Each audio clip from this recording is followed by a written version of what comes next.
Sire, an urban romance, written by Kevin Macklin, read by Kevin Macklin. Chapter 1, Sire. "Hey, Miss Walker," I said, carving a couple slices from the hunk of roast beef in front of me. "Is Jalen going to make it home for the holidays this year?" "No, honey," she replied. "That boy said he don't have no leave this year. Ask me, I think he's going to be laid up with some bobblehead." I couldn't help but laugh. Miss Walker had always been a trip. Her son Jalen and I grew up together. From Little League baseball, Pop Warner football, and even AAU basketball, she'd been there to cheer her son on. And to say cheers, to put it mildly. Every time Jalen scored or made any kind of a play, you could hear Miss Walker over every other person in the gym. And when a ref made a bad call, she would be the first to storm the court, making sure that her point got across. I know the refs wanted to hang their heads whenever they saw Miss Walker coming. All of that helicopter parenting must have been worth something, considering Jalen had been in the Army for over a decade while I was still in the hood. But let's be real here. Even though I was still in the hood, I wasn't hurting. Our path to success had just been different. He chose to become a law-abiding citizen, and I chose to become the king of the streets. He chose to earn a paycheck, and I chose to out-hustle everybody, embrace the violence and sliminess of our environment, and take what I want. His idea of success was to get away from everybody we knew and start a new life with new people. My idea of success was doing exactly what I'm doing right now, giving back to my community, seeing faces I've known my entire life as they stare back with a combination of admiration and envy because I can give back to the community. "Tell you what," I said, "I'm going to have Thanksgiving dinner in my house. Nothing special or anything, just good food and a few friends. You should come through." "Oh no," she waved a hand my way. "I'll be fine. A few of us old ladies are going to get together." "At least let me bring you some pecan pie," I said as a huge smile crossed her face. "Boy, you show up with some pecan pie? That's like showing up with an engagement ring. You might not be able to get rid of me so easily." Yeah, she's a trip. The community center was starting to fill up. We did this every year on the Saturday before Thanksgiving. I had a team of cooks in the kitchen putting in that work while I manned the serving lines. We also had a team of people on duty to clean up when each person was done with their meal. Especially this year with the pandemic, we've all been so focused on social distancing and isolating ourselves from people that everyone was dying to congregate and share a few moments with others. I also understood the need for safety, so I threw in a bonus to anybody that would step in and take on sanitation duty. This was just one of the ways I try to give back to the community that I've taken so much from. This is where every dime of my wealth came from. I've sold drugs, taken lives and possessions. I've robbed and killed, whatever I had to do, all to build this empire. Literally everything I own came from these streets. So these community events are akin to paying tithes and penance for me. Lord knows I owe my weight in gold. As I continued cutting slices from the chunk of meat and setting them on plates, I felt a hand on my shoulder from behind. Then a voice whispered into my ear. "Shipment got popped. Layla got away, but the laws got Dante." My mood immediately tanked. What happened? How did the police get my shipment? Was it something Layla and Dante did on the road? Or had the authorities been on them the entire trip? Too many questions, and I knew the present would yield no answer, so I might as well put it out of my mind and focus on the task at hand. Looking up, I saw a young boy staring at me. He couldn't have been older than 10. Shoving concern for my business and crew to the side, I gave him an extra thick slice of roast. More penance, I guess. Things should get hectic in the weeks to come. I'd known Dante for years and had a fairly favorable impression of him, but he'd never done any time before. Neither had I, but we weren't cut from the same cloth. Dante was kind of soft, like he would fight if he had to. And that fight would probably be over some chick he'd gone soft for that wasn't worth her weight in sand. After he cried a river over the fact that she just sucked the homie's dick and didn't care if Dante or anyone else knew about it because she wasn't relationship material to begin with. As I thought about it, I was surprised Dante was even in this game. But greed and ambition can take a person out of their comfort zone, especially in a high-value business like crime. You get so much return for the small amount of energy you put into it that nothing really compares. So, a lot of people see the drug game as an industry in which you can be lazy and still reap the benefits of someone who makes over 6 figures a year. until the shit gets real. How many times have you seen the most tightly run organizations get brought down because one person got jammed up and couldn't handle the time? I've seen it more times than I can remember, and no matter how I try to mitigate the risk of my guys getting locked up, it happens. Looking around behind the service line, I spot Andrea, a drop-dead sexy woman who had been working with me for a few years. We'd messed around a few times, but even as sexy as she was, Andrea didn't make me think of romantic walks down narrow Roman streets as we marveled at the history and art scattered throughout the city. She was solid people, though. Catching Andrea's eye, I nodded my head for her to come and fill in for me. She knew how I was. I was the king and I had affairs to keep in order. I'm sure she'd already heard about Dante and the shipment. News and rumors spread like wildfire, and I'd obviously need to go handle the situation. She approached as I untied my apron and handed it to her. Then I hustled out of the rec center's back door, grabbing my jacket in the process, and into my car, a black 67 Camaro with silver racing stripes on the hood. My destination wasn't far, just around the corner, and I made it there in no time. After parking, I walked past the main entrance of Patty's, a burger joint that I co-owned with my cousin Mark, and approached the side entrance that led to a stairwell. Taking the stairs two at a time, I used a key to open the door at the top and walked into a large open space that ran the area of the restaurant below. This was HQ. Almost every decision involved in my organization was discussed and finalized in this office. I sat at my desk and looked over to the bank of monitors that rested to my side on the short end of my L-shaped mahogany desk. These monitors were linked to various security cameras within my area of operations. Looking at the first two tiles on the top left of the screen, I could see what's directly in front of the two doors that I had just come through. Every angle on the outside of this building was covered, as well as the inside of Patty's. 3 guys were approaching the outside door, and I followed their progress until they reached the door at the top of the stairs. I pressed a button beneath my desk that unlocked the door with a buzzing sound and watched as the guys first heard the buzz, then reached for the door to open it. "Sire!" said the first man through the door. It was the voice that had whispered to me in the center. He gestured for the second man to come in. "We knew you wanted to talk to Layla." "Thanks, Menace," I said, then directed my attention toward Layla. He was obviously nervous as he repeatedly ran his hand over his short, wavy hair. "But why?" "Tell me what happened," I said to Layla. "Man, I don't know," Layla said. "We just pulled up to a stoplight and the cars just started blocking us in from every direction." I questioned, "So how did you get away?" "Dante was driving, so when I saw all of the cars start to block us in, I hopped out and took off running. I thought Dante was going to jump out too." "Take off your clothes," I directed. "What?" Layla stammered. I gave Menace a slight nod of the head. Menace's fist connected with Layla's jaw, dropping him to the floor. "Get up," I commanded, rising from my seat. "I'm going to tell you one more time. Take off your fucking clothes. Right the fuck now." "Look, Sire," he pleaded as I stepped around my desk. "I didn't do nothing. Please, man, don't." I sent a heavy punch into Layla's stomach, causing him to double over as I grabbed his shirt and ripped it from his back. "You wearing a wire? You working for the feds?" "Nah, Sire, I never." "Strip, nigga. I don't know what the fuck you think this is, but being a narc is unacceptable. Now strip before I kill your bitch ass." Removing what remained of his tattered shirt, Layla did as commanded and stripped naked. Fear and confusion coated his face like wax on a fresh paint job. He held a hand in front of his shriveled penis as he shifted his weight from foot to foot. Bean, the third person to come through the door with Menace and Layla, gathered the discarded pile of clothes that had been dropped to the floor, and after crossing the room to a window, he threw the clothes out and watched them dance lazily through the air until they landed on the asphalt of the delivery area out back. "Tell me what happened again," I said to Layla. He went through the story for the second time. Same story, no deviation. The only difference was that his nakedness made him extremely uncomfortable and he spoke with a stutter. I believed him. I didn't take him for a snitch, but I had to be sure. If law enforcement was picking off my shipments, then there had to be a line of information traveling their way. "Get the fuck out of my office." "But I don't have any clothes." "I don't give a fuck. You ran and left your homie behind. We're a team and you can't even tell me what happened to him. Oh, scary ass nigga, get the fuck out of my office."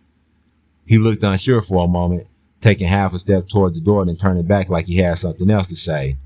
The look on my face left no room for questions or comments, and after a couple shuffles back and forth, he walked out of the door, cupping his dick in his hands. After the door closed, Bean burst out laughing. Yo, you see how scared that nigga was? I'm surprised he didn't piss himself right in the middle of the floor, Bean said through the laughter. Straight up, Menace responded. But if he ain't the rat, then we have a real problem on our hands. Facts, I agreed. I'm going to have Trent sweep all of our spots for bugs. Bean said, I don't trust them motherfuckers at Central Security. I know they be working with the laws. I don't either, I said. But I do trust Trent. Let everybody know he'll be coming by. My mind shifted back to Dante and the fact that I didn't trust him either. Maybe a little insurance policy could go a long way toward establishing the confidence I needed. Chapter 2. Dago.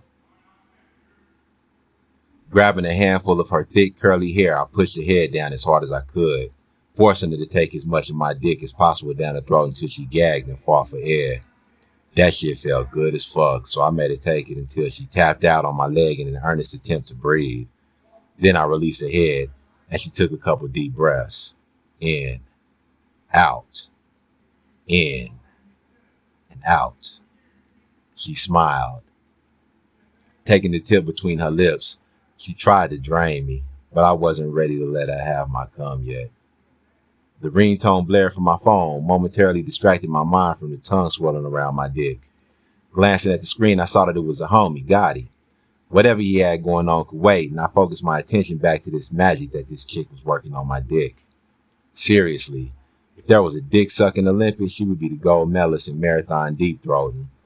I grabbed a handful of her hair and pulled it back so that her face was looking up at the ceiling, tongue out. Slapping my dick on the tongue a few times, I let myself ride the rough surface back until I felt resistance as the head tried to enter her throat. Shit, I moaned. Fuck. Gripping the back of her neck, I fucked her pretty caramel-hued face as her gag reflex made my knees weak every time my dick went deep. The fucking phone yanked at my attention again. Its shrill ringtone like nails on the chalkboard, and I forced my rock-hard dick into the paradise that was her throat as I snatched my phone from the bed. Where's the fucking fire? I answered. You need to get to the spot, Gotti said. I'm busy, I said as her hands began beating against my legs. She was fighting for air and that gag reflex was going crazy. Fuck. Hold on. I threw the phone down just as the spasms took me. My dick contracted, shooting cum down her throat. I released a hold on her neck and she drew back, taking heaving breaths as I sprayed the rest of my seed across her face. Picking the phone back up, I said, What's up? They hit that shipment. We need to start planning our next move. I'm on my way, I said. After pulling my pants out, I dug a couple hundreds from my pocket and threw them on the bed. Keep that shit wet, I said, walking out the door. I'll be back later. Walking out of the apartment, the bright sun caused me to squint as I threaded through the buildings on my way out of the complex. After crossing through the wrought iron gate, I walked a couple blocks to the corner store where I bought some blunt wraps and a candy bar. The spot was just around the corner, and the candy bar would recharge the batteries that had just been drained by... I didn't even know her name. She was just some new little thing that had moved into the hood a few weeks ago. Everybody had been trying to holler at her, but all these bitches here is money talking. So I let Benjamin have a few words with her, and next thing you know, my dick was in her stomach. A throat with that kind of talent was worth $200 I left behind, and I was thinking of giving her a recurring role. The spot was a house, 3 doors down from the corner, and as I turned onto the quiet street, I pushed out of my mind to focus on our next moves. Walking in, I was met by a pungently sweet aroma emanating from a bowl filled with frosty light green buds resting on a scarred coffee table in the middle of the front room. I closed my eyes and took a deep breath. Nothing smells better than fresh quality weed. I don't fuck with that hay smelling shit. Yo, I called out to the empty room. Where everybody at? I sat on the couch, coffee table in front of me, and pulled a wraps from my pocket. After rolling up, I lit the tree and hit it deeply. The flavors of pineapple and pine washed over my mouth as the smoke filled my lungs to their maximum capacity, throwing me into a coughing fit. Gas. A couple hits later, Gotti and Bird walked in the front door, and I said, Where the fuck y'all been? Calling me like the world was about to end. Then when I get here, you niggas ain't nowhere to be found. Gotti said, See, you found the weed? Damn right. Pass that shit, Bird said. I hit it one more time and passed it to Bird as he took a seat on the couch next to me. So talk to me. What happened? I prompted Gotti since he was the one that had been blowing me up. Gotti grabbed the blunt from Bird and said, "We called in the truck just like you told us to and followed." Interrupting him, I said, "They didn't see you, did they?" "Nah," Gotti paced as he smoked. "We had already scoped the route, remember? So we just had to make sure they was moving. Then we fell all the way back and just cruised the route to see if anything was going down." "Yeah, we saw a group of bad bitches too," Bird said. "I'm talking about fat asses." Gotti smiled and continued. "Since we were staying back, we missed the jump off, but the passenger door was wide open like the passenger took off running, and they had the driver on the ground while they searched the truck." "And they definitely found the dope?" I asked. "Yeah, they did." "But don't this make us snitches now?" Bird asked. "Snitching is a matter of loyalty," I said. "If we in some shit together and you get scared when the shit hit the fans and you give me up, that's snitching. This is using the tools available to us. We don't fuck with them niggas. Don't owe them shit. We just sold a lot of confusion in their organization. They don't know who gave them up, and while they're concerned with flushing out a rat, we hit them." "That's bullshit," Gotti responded, arms spread wide. "Snitching is snitching. We all know what we doing. We just gotta be comfortable doing it. If we pull this off, we'll be set for a while. I won't have to do a bunch of hot, small-time shit to keep my bills paid, my babies fed. The means are worthy of a bullet in our heads, but this time, the end justifies the means.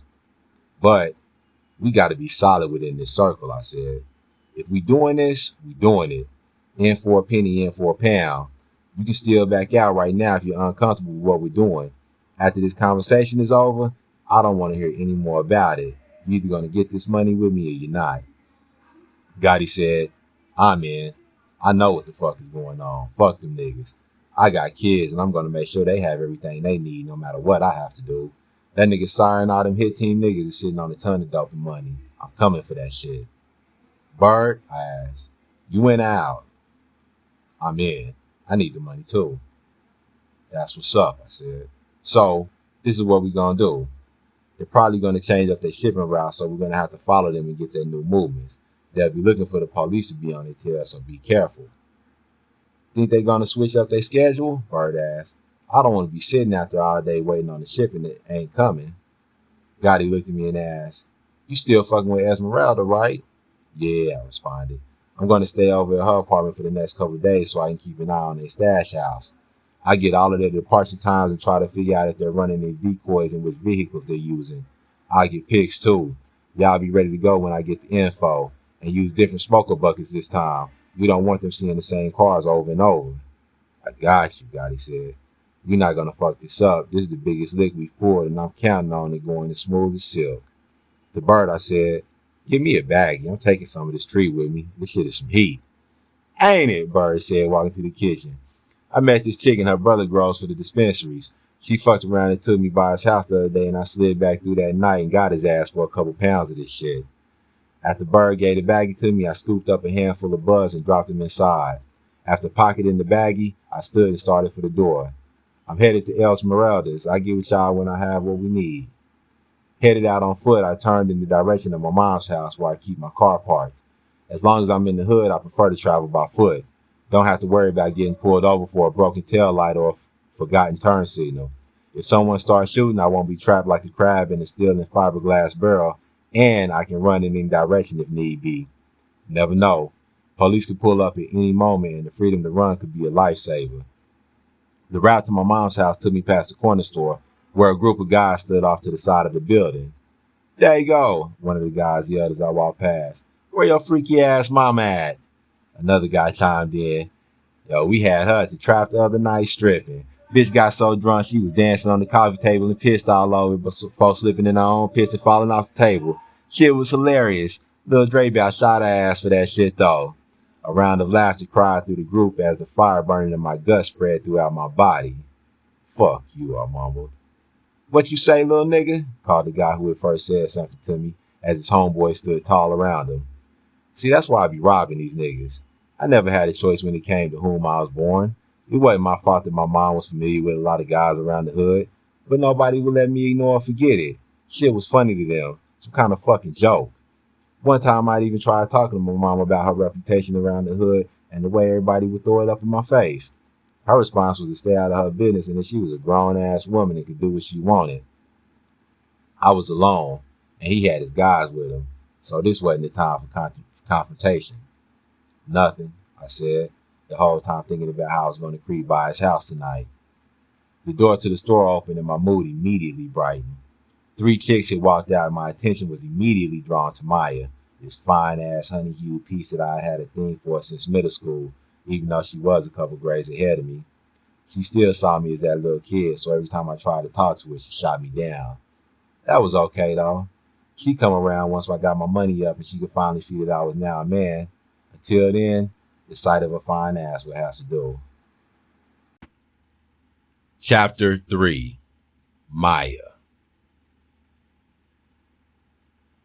Girl, these niggas is out here paying, Coco was saying as we stepped off the bus to the sidewalk below. School is cool and all, but it don't pay bills, and these bills gotta get paid. I love my girls to death, both Coco and Shay, but they could be a little much at times. I understood that the advice they were giving me was practical and spot on, but I just couldn't bring myself to lay up under some man just to keep the lights on. I mean, what happened to love and building relationships that will last a lifetime? The stuff that my grandparents shared. I guess true love that lasts a lifetime had been replaced with good sex that bought you 18 years of baby daddy drama. Not for me. It was looking like my nephew and I would get a good night's rest without electricity distracting us from dreamland. Especially since my no-good brother got locked up before giving me his part of the rent money, leaving us in this situation. I was in class when the call came in, and I recognized the county jail's number as soon as I looked at the screen. The teacher was going over a diagram of the central nervous system, a very important thing to know since I was training to be a nurse. It would also come in handy if I ever decided to become a serial killer, which was how I was feeling at the moment, knowing the lights were going to be cut off and there wasn't a damn thing I could do about it. I'm just not like that, I said. What? Shay questioned. A hoe? Yeah, bitch, a hoe. Shit, you mean I get to bust a nut and get paid? Count me in. Shay cuffed her breasts and arranged them ever so perfectly, then let her hand slide down the sides of her curvy, goddess-like body to her hips, slapping the side of her ass for punctuation. A group of guys on the side of the corner store saw Shay's display and issued a few whistles and catcalls in response. Not them, no, Coco said. They broke. My girl Layla used to fuck with one of them niggas, and let me tell you, he was a no-job having part-time hustling bum-ass nigga that blows all of his nickel and dime-ass money smoking that water with all of his other bum-ass homeboys. She said he couldn't even get it up most of the time. I told her to go get a Massage Master 3000 and forget about him. Massage Master 3000? I questioned, raising an eyebrow. Bitch, you better get you one, Coco responded. I'm not interested, I shot back, in your massage master or them dudes. You'll never need a man again, except for when it comes time to pay them bills. We entered the store amid our own laughter and stares from the guys hanging out in front. A couple of them were cute, but they didn't have anything better to do than hang outside the corner store all day, and that was a major turnoff. A man is supposed to have some business to handle, something to do. If you can hang out at the store all day, then you have too much idle time on your hands, and we all know that's the devil's playground. As I browsed the cooler for something to drink, I had to admit that the thought of having someone to help me when times got tough has crossed my mind. I didn't plan on being some spinster aunt raising my nephew and never having a family of my own. I just didn't get excited by any of the prospects I saw on a daily basis. There were some cool guys around, but the depth of their conversation wasn't much beyond that of a kiddie pool, and you had to have more than just swag and a big dick to hold my interest. Coke in hand, we left the store and the sun made me squint my eyes as a voice from behind called out, "What's up, Maya?" I turned toward the familiar voice of a lean, light-skinned guy who'd always had a crush on me. He wasn't unattractive or anything, just young with an odd energy about himself.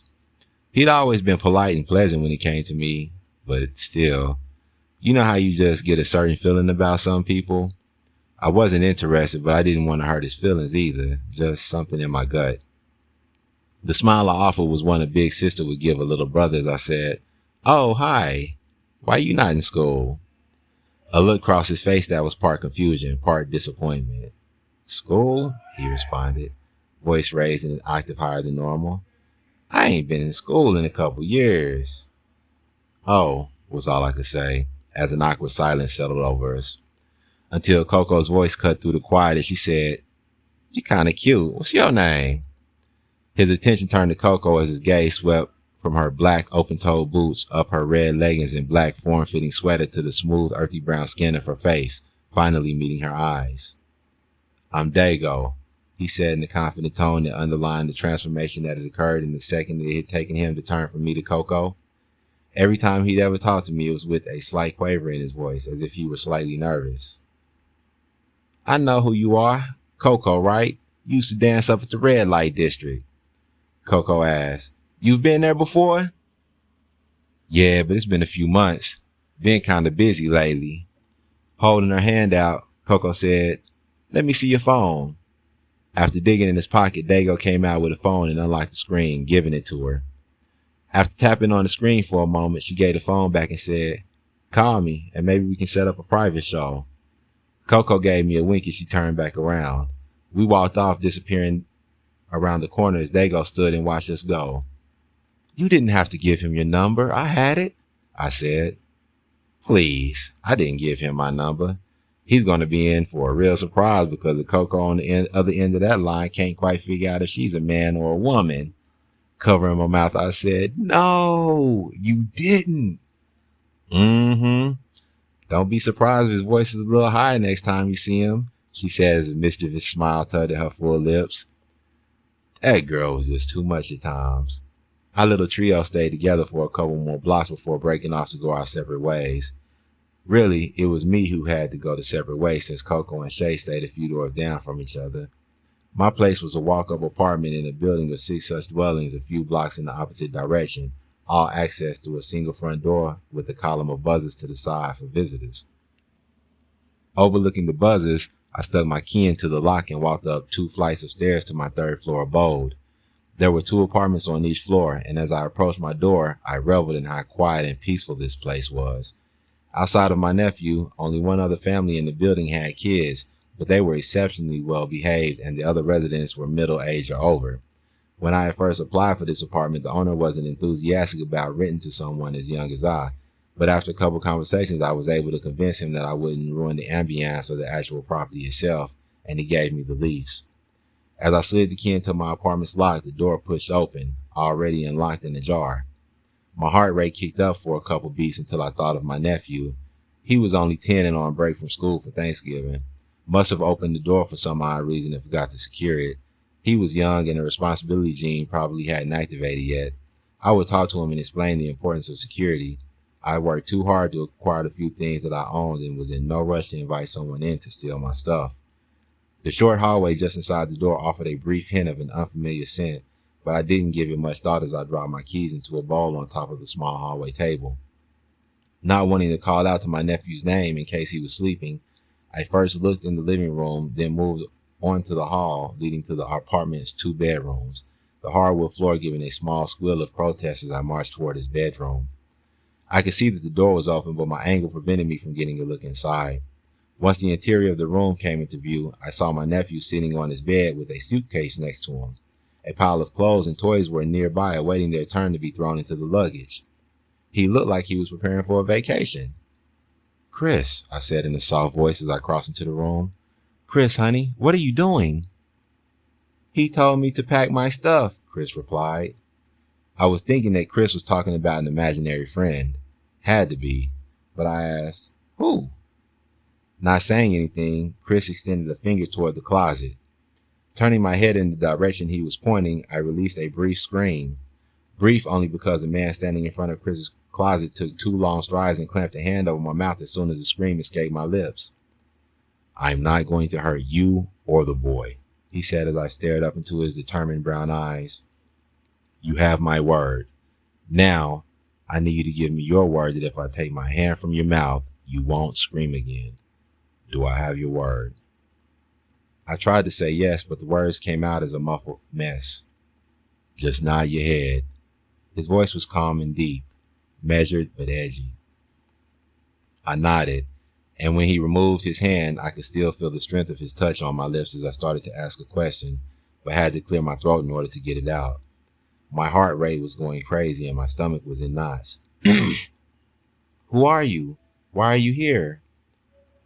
Little man is coming to stay with me for a while, he responded. I don't even know who you are. Chris isn't going anywhere. I turned to Chris. Baby, put your stuff back up for me. Nah, he's coming with me. It is what it is. I very much appreciate it if you help me get his things together, though. The knots that I now recognize as fear gave way to a burning anger as I said, just who the hell do you think you are marching up in here like you're running something? You better get up out of here before I call the police and have your ass all over the news for an Amber Alert. He smiled. He actually smiled. The nerve, the audacity. I think we started out on the wrong foot. Look, nobody is going to call the police. Hell, fuck with the police is what has got here to begin with. Are you with Child Protective Services or something? I interrupted. No, I'm Sire. What's that supposed to mean? I back. You have interesting eyes, he said, causing me to look into his. His gaze was intense, but I felt no hostility. Just the opposite, in fact. I felt the warmth emanating from his eyes, and for a brief moment I felt a sense of safety. Until I remembered that there was a strange man in my apartment trying to take my nephew. You his mom? He asked. I shook my head.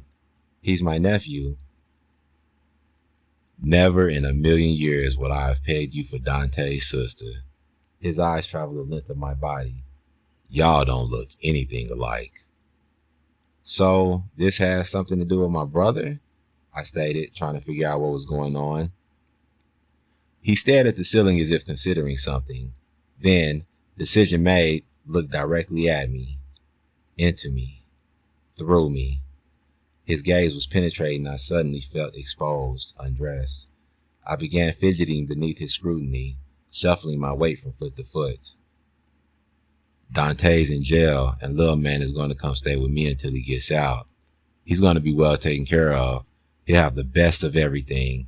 It's just that Dante needs to know that he's with me, so when it's the middle of the night and he's considering decisions about his future, the fact that I have his son will play prominently into those decisions. You think my brother is going to rat you all out? He said. I'm going to make sure he doesn't. By kidnapping a 10-year-old boy? I said, incredulous. Kidnapping implies that he's under threat of some kind of physical harm. He's not. He'll be safer than he's ever been with all the supervision, toys, and space to run around that he could want. Turning toward Chris, he said, ice cream too. Chris's face lit up at the mention of ice cream. I don't even know your name. I already told you. I'm Sire. That's your name? Nodding his head, he asked. And you? Maya. Well, Maya, mind helping me getting this stuff together? Maya, mind helping me get this stuff together? I have a lot on my plate and I need to get this done so I can get back to it. I'm not letting you take Chris without me. Sire said, you weren't invited. He doesn't go if I don't go. Hands on my hips. He smiled again, rows of straight white teeth in contrast with his mahogany skin and dark full beard. Pack everything you can. Might be staying for a while.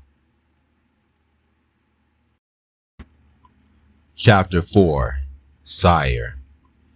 The woman walking into the room presented an interesting problem, and I stood in front of the closet running through different courses of action, all of which would have been effective in neutralizing the problem while creating a whole shitstorm of other problems at the same time. Thankfully, the need to execute any course of action wasn't necessary. I'm not sure if I was able to convince her that I meant them no harm, or if she could tell that I wasn't leaving this apartment without the boy. Whatever the case, I was relieved when she relented and even volunteered to come along with him. Chris insisted on carrying his own bag out to the truck, determination written on his face as he hefted and heaved his suitcase around, but he made it. Maya ended up with 2 bags of her own, one of which I carried down, wondering what the hell she had inside that caused it to be so heavy. Felt like a bag of rocks, but I didn't let on how heavy it was.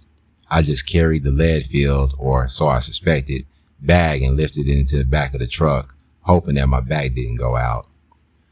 It wasn't actually that bad, but still, I had an itch to open it up. Chris climbed into the back of the quad cab, then Maya and I hopped into the front and I started the truck.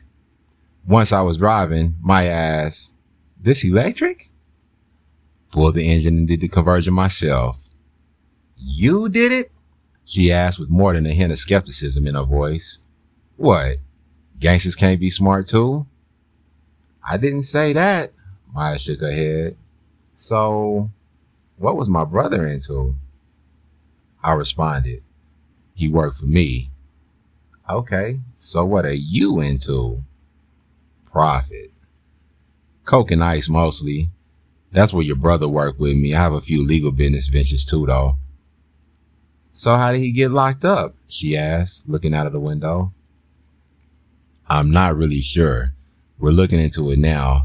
All I know is that they were on the road, on their way to make a drop when they were boxed in at a light. The passenger jumped out and took off running, but Dante was driving and didn't get away." "Who was he with? Can you trust him?" "I think so," I said as I pulled to a stoplight and looked around, imagining being surrounded by a bunch of vehicles. "He was reprimanded for leaving Dante behind. We're a team. We don't leave any of our guys. We get money together, fight together, ride or die together. I think he understands that now. Other than that, he's always been pretty solid." Maya tilted her head upward. Then a moment later she said, "It was like I didn't even know my own brother these last few years.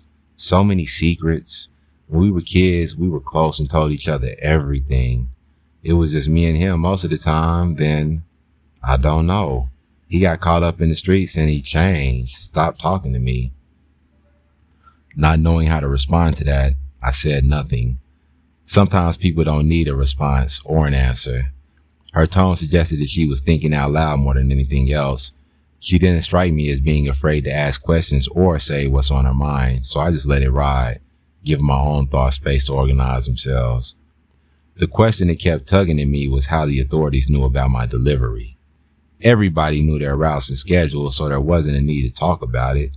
Even though I was having every place we used swept for bugs, I really didn't think that was our problem. Bugs can't pick up what's not being talked about.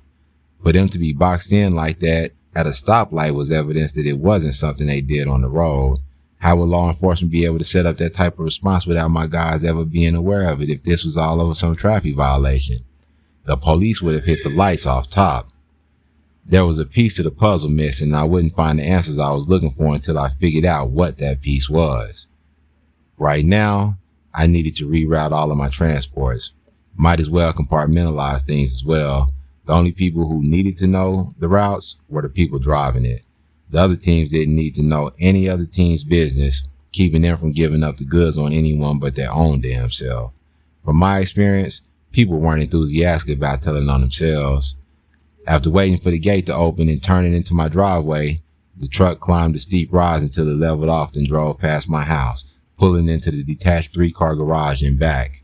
As we walked to the back door, I could see the gate rolling back into a secure position. My house was the biggest on the block, a 3-level, 5-bedroom with white and smoke gray siding. When I first bought this house, it was a piece of crap. The exterior was weathered and the paint had been almost completely eroded, exposing the bare wood beneath. It had looked like something out of a scary movie. I didn't mind because it wasn't only the biggest house on the street, but was also the best deal in the housing market. The back door opened to the kitchen. What had been saved on the actual purchase price of the house had been used renovating the interior. The kitchen was a cook's dream. It was spacious, with white soapstone counters and a black, white, and gray backsplash.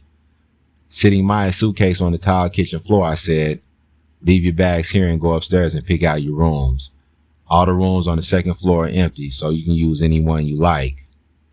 "The profit business must be good," Maya said, a hint of something I couldn't quite put my finger on in her voice. "Sheets, towels, and everything else you'll need should be in the hallway closet. Make yourself at home." They disappeared up the stairs while I headed to my first floor office, pulling my phone from my pocket. "Mark, I said once the line was answered. What you doing tonight? I need you to take a ride with me. Some shit's been going on and I need someone I can trust to help me figure a few things out. You know I got you, Sire. Just let me know when you're ready, Mark replied. Yeah, I'll be there in about 30. Clicking off, I made another call, and when it was answered, I said, Andrea, I have Dante's little boy and his sister at my house. I need you to come sit on them for a little bit. You want me to babysit? She shot back. Just make sure they don't try to jet out the back door while I'm not around. As long as they're here, Dante won't do any talking.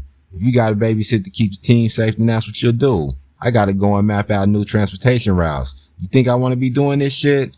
Hell no, but it has to get done. You're up, so get your ass over here and handle this shit. I hung up to her resigned. All right. 10 minutes later, I heard a car pull into the driveway and I got up to go out and meet Andrea. As I went out of the back door, I noticed that the luggage had disappeared. Good. They must have found the rooms they wanted and were making themselves comfortable. Chris didn't say anything the whole ride over, and I wondered how he would fare with this interruption to his daily life. Kids are resilient, but I'd do everything I could to make his time under my roof as stress-free as possible. I smiled to myself, thinking about stress and how at times I wish that I was a kid again. No bills, no responsibility. What could there be for a kid to stress about? I could understand why adults would want to be kids again, but for the life of me, I couldn't understand why every kid wants to be an adult. The perceived freedom is just an illusion. We all serve some master. Andrea looked good, as always, as she stepped from a baby blue BMW M8 in white and pink retro Jordans and painted on jeans. Long box braids flowed down her curvy backside, and I wondered how she could drive without sitting on her hair.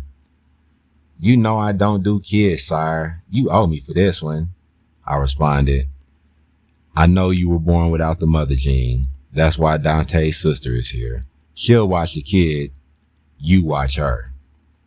Climbing into my own Camaro, I drove to Patty's where Mark was outside in the parking lot smoking a cigarette while he waited on me. About time, he said once I pulled into the lot. Yeah, I had to wait on Andrea to come over. Mark plopped his 6'3", 270-pound frame down into the passenger seat and asked, Y'all fucking around again? Nah. I mean, don't get me wrong. It was good, but that was it.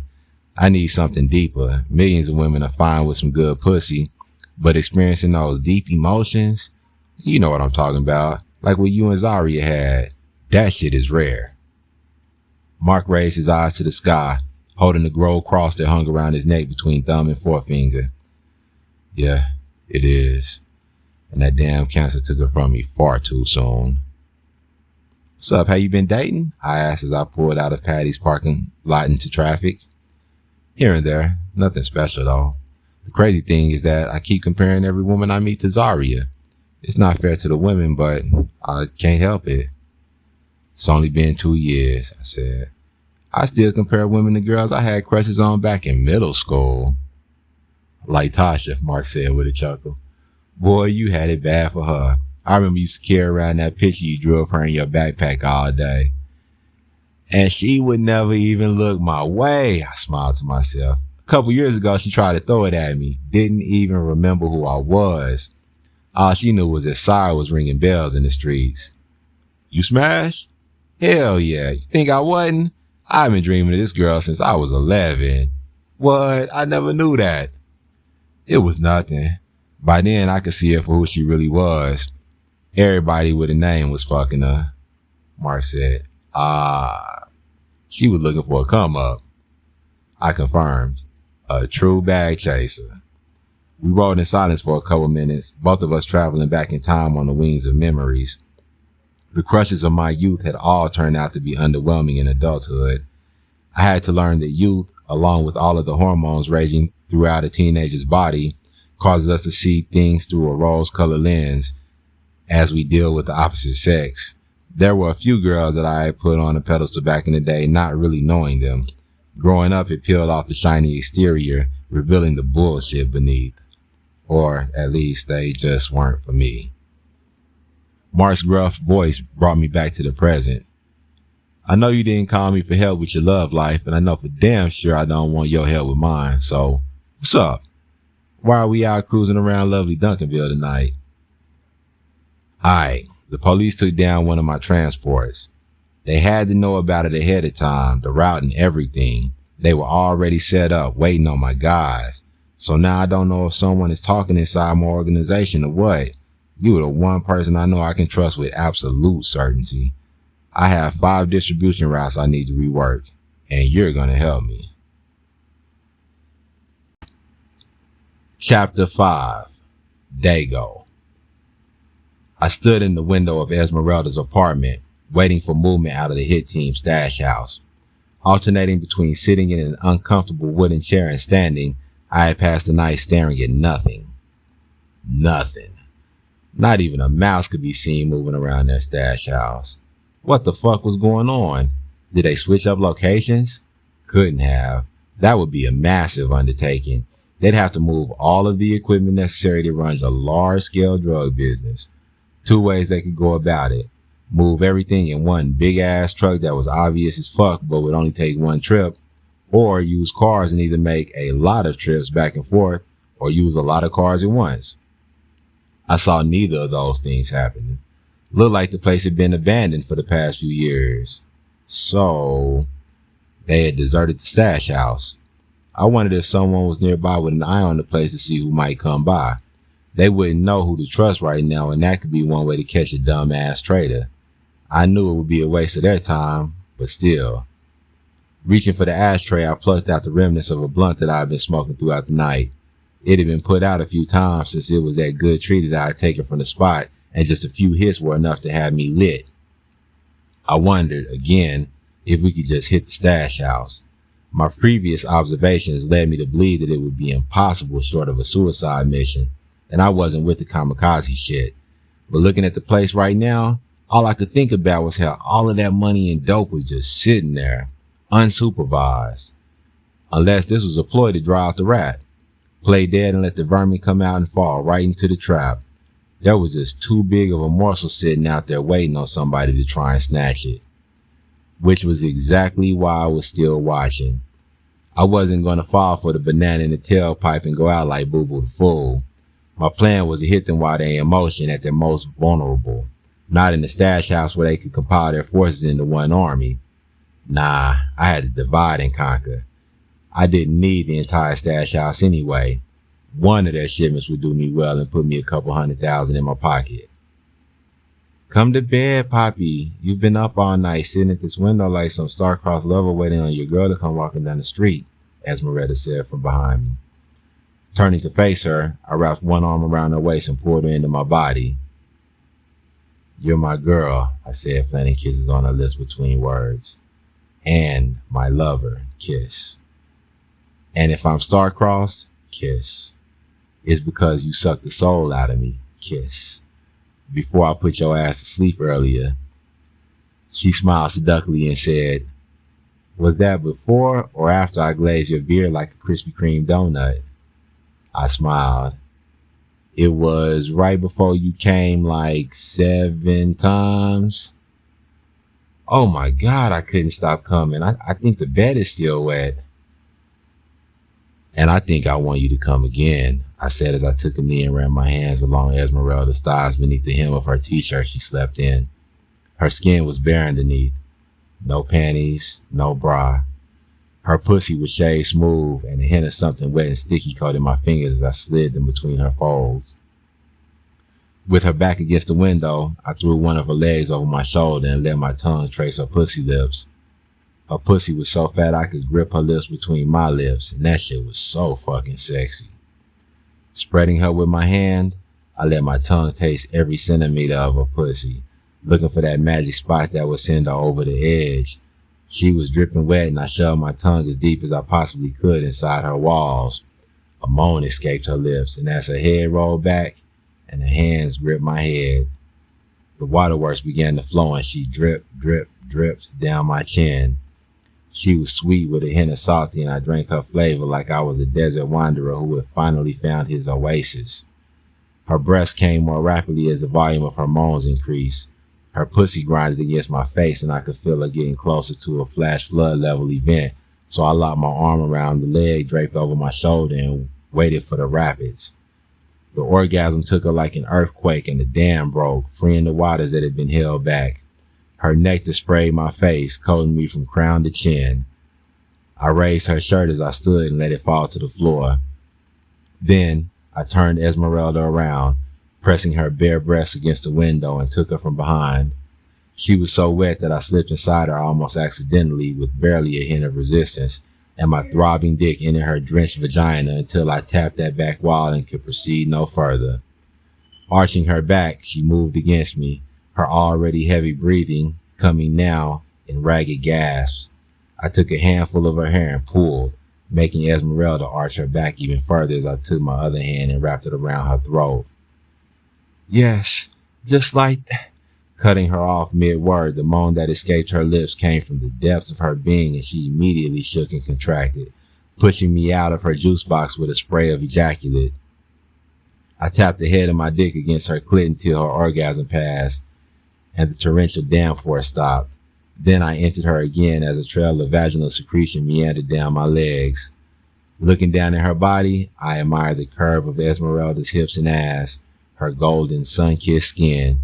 I grabbed her waist and pulled her into me, the soft flesh of her stomach against the coarse skin of my hands, and bit her neck to a seductive coo. I lifted my eyes as a pair of headlights outside caught my attention. The headlights pulled to a stop in front of the stash house in what were the first signs of activity the entire night. The lights died, thrusting the scene below back into the cover of darkness, but the moon provided enough illumination to make out the forms of two people exiting the car. Esmeralda must have sensed that my mind had become distracted because she reached back, grabbing a hold of my ass with both of her hands and pulled me into her. "Harder," she said. Turning her chin toward me, I kissed her deeply as I gave her pussy a workout. She moaned into my mouth and put her hand behind my neck. I moved her long, dark hair out of the way and kissed the back of her neck and spine. A light came on in the ground floor, and every now and then I could see a thin shadow pass through the light, but something in the window prevented me from making out any particulars, kind of like the frosted glass you see on the doors of offices. But I seen the outside of the windows in the daylight, and they weren't frosted. I wonder what they used because it would come in handy on the windows in my spot. Poppy, you know how to work this pussy so good." Offering Esmeralda a slap on the ass, I said, "Whose pussy is this?" "Yours." "Yours what?" "Yours, Poppy." Pulling her hair again, I pushed deep and hard until I could go no further, raising her up onto the tip of her toes. I held her like that, keeping pressure on that spot deep inside her as a low, rumbling growl escaped her lips. An upstairs light came on, but it was on the side of the stash, and I wasn't able to look into the window, although the warm glow could be seen in the dark of the night. The thought occurred to me that the stash house would be a honey hole, maybe even worth the risk to hit it, especially if they kept clear of the place for a couple more days as they had tonight. If I had the tools and equipment, I could have hit the place and cleaned it out with so little activity going on tonight. Esmeralda's fingernails dug into the skin of my thighs, bringing me back to the work being done currently. Squeezing her full breast, I took a nipple between my fingers and pinched. She rewarded my action with another one of her sweet moans. My other hand went to her clit and her knees went weak, but my dick held strong, catching her and supporting her weight until she could support herself. It took a moment, because as soon as I took her weight, a round of convulsion shook her body, but she soon recovered and started grinding back against me. The upstairs light at the stash house went out, thrusting the side of the house back into darkness. Taking my thumb, I eased the tip into her ass and moved it in circles. She bent forward, consenting to this new incursion as a whole string of sensual profanity issued from her lips. "Shit, Poppy, I want you in my ass. Fuck me in my ass." The light on the bottom floor of the stash house died, and a moment later the two figures walked out of the house, heading to the car. Pulling my dick out of Esmeralda, I yanked my pants up. "I'll be right back." Buckling my belt as I ran for the door, I darted out into the hallway, forgetting to close the door behind me. I ran down the stairs and into the parking lot, digging my car keys from my pocket. There wasn't much traffic tonight. Hell, there wasn't any traffic, so it should be easy enough to catch up and find that car. Pulling into the street, I turned in the direction that I had seen them go, but there were no signs of taillights directly ahead of me. I came upon an intersection and slowed down, looking down the cross street for signs of vehicles. After looking carefully both ways without seeing anything, I continued on to the next intersection in a hurry while trying to not miss anything. The next intersection gave me the same results as the last, and I wondered if I had lost him. The next intersection provided more of the same as I looked to my left, but as I turned to my right, I noticed that the street angled downhill and curved to the left, out of sight. Then, a short flash of red caught my eye even further down the hill. I had only seen it for a moment, but I was willing to bet that the car I was looking for had just revealed itself. Turning in the direction of the flash, I sped along the curving downhill road in an attempt to make up ground. The angle combined with the dark night skewed my depth perception, but I figured they were about a half mile ahead. A few curves later, the road leveled out, both horizontally and vertically, as the red glow from a set of taillights came into view. I was lucky that this road hadn't had any turnoffs, but that would soon turn out to be something of a disadvantage. No intersections meant it wasn't likely that any other cars would be joining us, leaving me exposed as the only following vehicle. Fuck it. Nothing to do about it now other than just sit back, cruise, and play it cool. Chapter 6. Maya. The reality was finally starting to settle in that I was something of a prisoner as the woman first knocked, then opened the door to the bedroom I had chosen for myself. She had introduced herself last night, but I didn't remember her name. Yesterday was a blur as I tried to get Chris and myself settled into our new living arrangements. He didn't seem to be too upset, but you can never tell with kids. Sometimes they can be exceptionally good at concealing the way they feel about things, and I was laser focused on making sure he was all right. Morning sunlight leaked into the window as she asked, "You hungry? I made pancakes, sausage, and eggs for breakfast." A yawn escaped my lips and I stretched. "What time is it?" She leaned against the door jamb. "A little after 7. I'll give you a minute to get yourself together." I threw the covers off and sat up as she turned and left, closing the door behind her. My feet hit the floor and I padded down the hall to Chris's room and opened the door. He was curled beneath the covers, a light snore on his lips. Satisfied that Chris was okay, I went to the bathroom and turned the shower on. At least the electricity was working and I didn't have to do all of this in the dark. Looking around the bathroom, I thought about how nice it must be to have a house like this, to not worry about bills and rent and people who were supposed to take care of their half of things, but don't. Must be nice. After getting dressed, I got Chris up and together, then headed downstairs to the kitchen where we sat at an island and ate. The woman rested against the sink, looking at like everything that I wasn't. It was 7-something in the morning, and let me tell you, her makeup was on point. She wore a cute dress and heels, and her nails were done with an intricate design. I could see her being some baller's girl, maybe even Sire's. A hot flush washed over me at that thought, and I looked at myself sideways for it. True, Sire was a handsome man in a rugged sort of way with his beard and those strong hands, but I obviously wasn't the type of girl he'd go for. Probably why what's-her-name was here, watching over her man while the new me was in the house. Plus, he had kidnapped a 10-year-old kid. And me. What kind of man would do something like that? Definitely not the kind I needed in my life. Swallowing a bite, I had to admit that she could cook. These eggs are good. I used duck fat instead of butter, girl. Duck fat? I didn't think that I'd ever eaten a duck before. Are you his wife? She raised an eyebrow. Girl, no. That man is blind to the charms of women. Sire? Married? Please. And why you asking? Don't get your pretty little feelings hurt now. Getting the impression that I struck a bit of a nerve, I felt a sense of release all the same when she said that he wasn't married. Am I allowed to go outside? I don't see no bars. As a matter of fact, I'm about to go out and get a few things for Thanksgiving. Can you cook? I nodded. How long will I be here? She shrugged. Until Dante gets out, I guess. I'm pretty sure you'll be here for Thanksgiving and I could use an extra pair of hands with this food. I'll help. Good, she said. I like to get out before the stores get too crowded, and I know you're not wearing that. Looking down in my skirt and sweater, I said, what's wrong with it? You look like a jury member for the Salem witch trials. I know you gotta have something different you can throw on.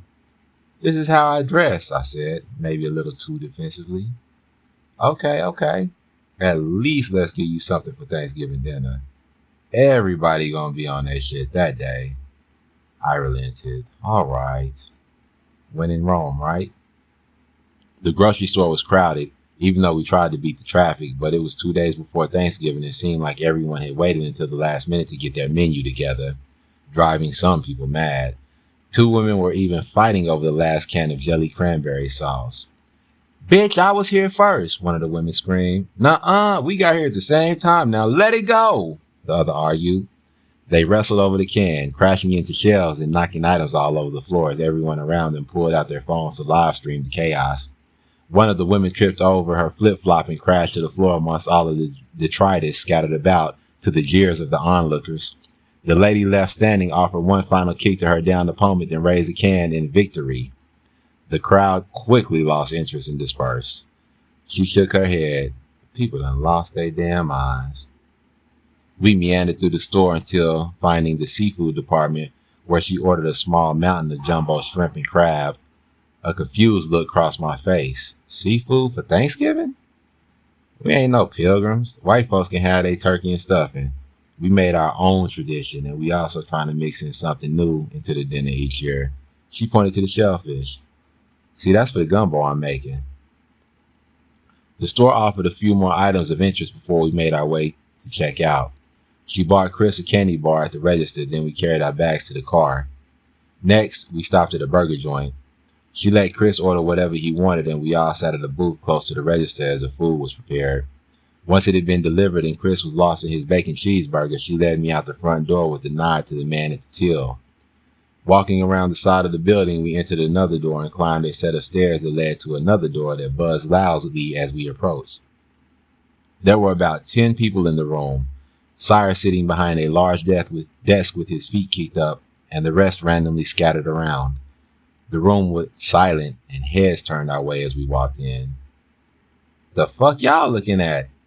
As quiet as it got here, you'd think a bitch came in walking on water or something.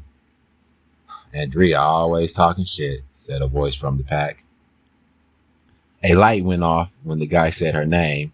I was too embarrassed to admit that I had forgotten it, so all day I just hadn't called her anything. Another voice piped up. Who's your homegirl? See, you be hiding bitches from us. Introduce her. Andrea sucked her teeth. Nah, Squish, bitches just run and hide whenever they see your ugly ass coming. That's why you be having to break these hoes off just to get a little taste of something wet. The muscles in Swish's jaw worked as he swallowed his anger at Andrea calling him ugly, but he didn't respond. She must have some rank within this circle because even though the guys gave her a hard time, she gave it back even harder, and I could tell the guys had a line they wouldn't cross with her. Squish turned towards me, and I felt worms crawling all over my skin as he silently stared at me, undressing me with his eyes. I looked away for a moment, hoping my lack of eye contact would be his signal to find something else to stare at. But when I looked in his direction again, his eyes hadn't moved 1 inch. Licking lips that were burned black and peeling, he nodded at me, and I tasted bile in the back of my throat. He was repulsive. It wasn't that his features weren't attractive, but the way in which they were positioned on his face, combined with the facial expressions he made, brought to mind an image of the old man from Family Guy with the walker, only young and black. I turned toward Sire and saw that he, too, was staring at me. When our eyes met, it was as if I had been punched in the stomach. All the wind knocked out of me as the rest of the room disappeared, leaving only the two of us. Andrea's voice cut through, bringing the surrounding commotion back into focus as I took a breath. We need to get your girl here something to wear for Thanksgiving. Sire looked me up and down. What's wrong with her clothes? She said, nothing, if she's going to Mass. Come on, Sire, you gotta admit, she dresses a little like a nun. A few chuckles could be heard around the room. Sire looked my way, putting me on the spot. What do you think? I looked down at my outfit, took a deep breath. When in Rome, right? I like my clothes, but I'm open to doing something different. Sire opened a drawer in his desk, reaching in and grabbing a stack of money held together by a thick rubber band. Extending his arm, money in hand, he said, "Get whatever you need, Maya." Looking at the money being offered, I was unsure about what to do. Imagining someone giving that much money to me so nonchalantly was almost unrealistic. Tendrils of anxiety started to work their way through my body, and I realized that I was nervous about taking the dough. People don't just hand out cash like that. There had to be some kind of catch, and I just wasn't seeing it. Noticing my hesitation, Andrea stepped forward to relieve Sire of the money, but as she reached, he pulled it back with a shake of his head. "Maya, you good?" he asked. I stood frozen in place, staring at the bills. "I can't." Sire raised an eyebrow in question. "That's too much. I can't take that." A voice in the room said, "Damn, I ain't never seen a bitch turn down free money before." Sire's eyes flashed. "Shut the fuck up, Will. Actually, you know what? Get out. Everybody, get the fuck out."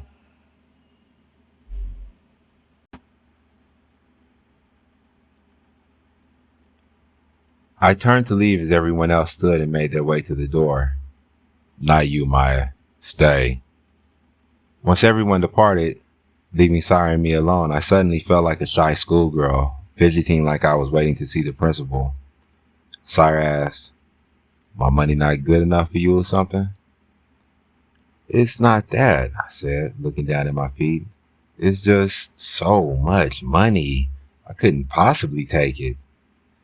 Standing, he walked around his desk and stood in front of me, lifting my chin with a finger. "It's okay. Money comes, money goes, and I have plenty enough. Take it. It's yours. No strings. Just get what you need."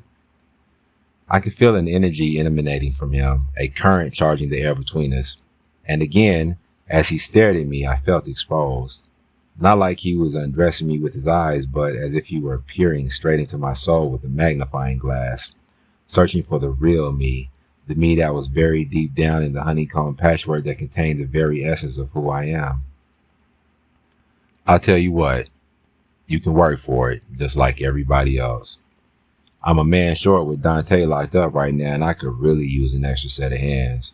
It won't be like the work you're used to, but since you don't want to take my money, you can earn it." "I don't know," he sighed.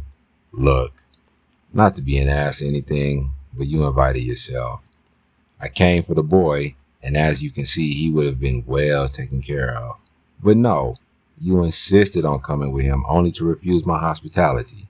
Okay, fine. So work for it. Or leave. I can drop you off right where I found you, and you can go back to doing whatever it is you were doing before you walked into that room and saw me. I don't have time to sit here and beg you to accept any damn thing I'm offering. So what's it going to be? You in or out?" There was no way I was leaving Chris by himself. No matter what I had to do to stay and make sure that he was safe. I honestly didn't think he was in any immediate danger or anything, but as long as Chris was here, I'd be here. I held my hand out to take the money from him. "I'm in." Sire gave me the rubber band wrapped stack of bills. "Go do what you need to do. Just be ready this evening because you're up." Chapter 7. Sire. Mark lived in a 2-bedroom, single-level brick house a few streets over from Patty's. After pulling into the driveway behind his 5-year-old Tahoe, I went to the front door and got a strong whiff of fresh tree. Looking all around for the source, I even gave myself a pat down before giving up and knocking on the door. He was expecting me, so it only took a few seconds for Mark to answer. "You lose some tree out here? That shit loud as fuck." He looked confused for a second before the eureka moment struck. "Shit, you can smell that out here?" I nodded. "What, you got a pound sitting on the coffee table or something?" Mark stepped back, allowing me to step inside the house. "Nah, let me show you something." He led me through the kitchen and into a laundry room with a washer and 2 dryers. Kneeling in front of one of the dryers, he opened the door and a bright light spilled out, filling the compact space. The inside had been hollowed out, with all of the components necessary for circulating hot air and tumbling clothes removed and replaced by one intense-ass light and 3 short bushy plants. This was the origin of the smell. I knelt before the dryer. You know I can smell this shit outside?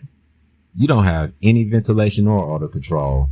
All it takes is one mailman with a bias against drugs and the laws are going to be all up in here. Mark stroked his goatee and exhaled. So what do I need to do? I asked. How much space do you have out back? There's nothing out back there but the grill and a couple chairs. You think about planting this stuff out back? I smiled. Not planting. Think there's enough room for a shipping container? Maybe one of the short ones. I thought for a moment. I'm going to build you a grow room for the backyard. It'll have sufficient ventilation and odor control. But the best part is that it's going to run off solar, so you won't have to worry about a spike in your electricity usage. You'll be able to grow year-round, maintain the climate, and won't have to worry about power outages. Mark burst out laughing, doubling over.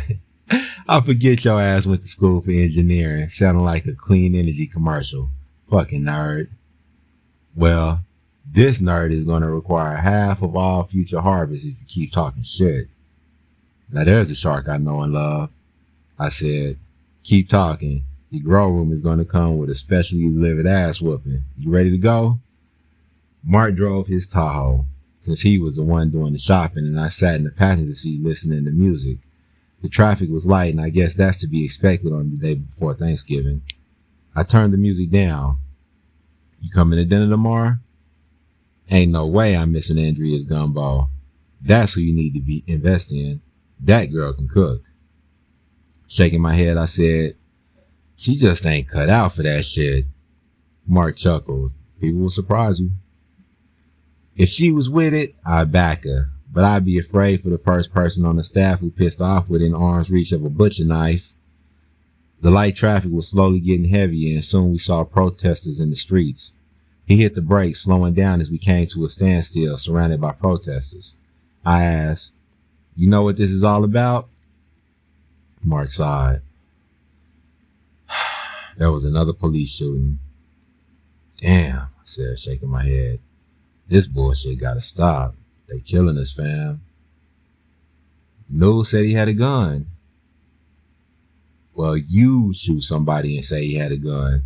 You'll be arrested, tried, and convicted before you take your next breath. How is it that ordinary citizens are held to a higher standard than a trained police force? Doesn't make any sense at all. These people go through training for threat detection and thinking logically through fear. You can't convince me that they should be getting away with this shit. Think about it. They're nothing more than a gang that's been sanctioned by the government, so they get away with the shit an average guy can't. It don't even matter what race somebody is. They're going down if they're not wearing blue. Mark shook his head. They scared of us, Sire.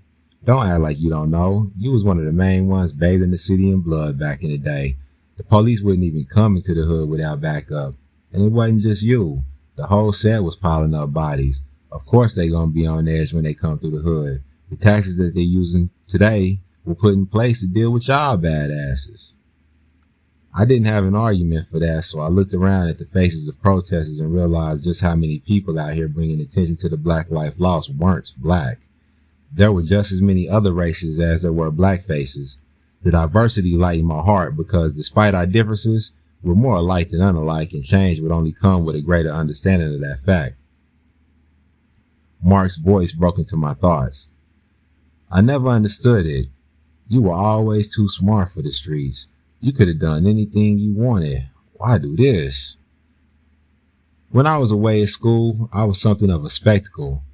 Everybody looked at me like, wow, this is one of the guys from the music videos, but in real life. Did I try to fit in? Maybe not as hard as I could have, but I never thought it necessary to be anyone other than who I was. I love my hair. I love the way I dress. I love my swag. My culture is just as relevant as any other, and I shouldn't have to shed it just to be successful. To Mark, I simply said, I found my tribe. Turning the music back up, I let it drown out the voices of protesters, honking horns, and the cacophony of metropolitan life until Mark pulled into the parking lot of World's Best Electronics. A chime jingled as we entered, causing a petite woman behind the counter to look up. She smiled, then went back to typing on the keyboard as Mark and I headed toward the big TVs along the far wall. Mark spread his arms wide, each hand pointing at a different screen. I'm stuck between the LG LED and the Samsung. Looking at both, I really couldn't tell the difference.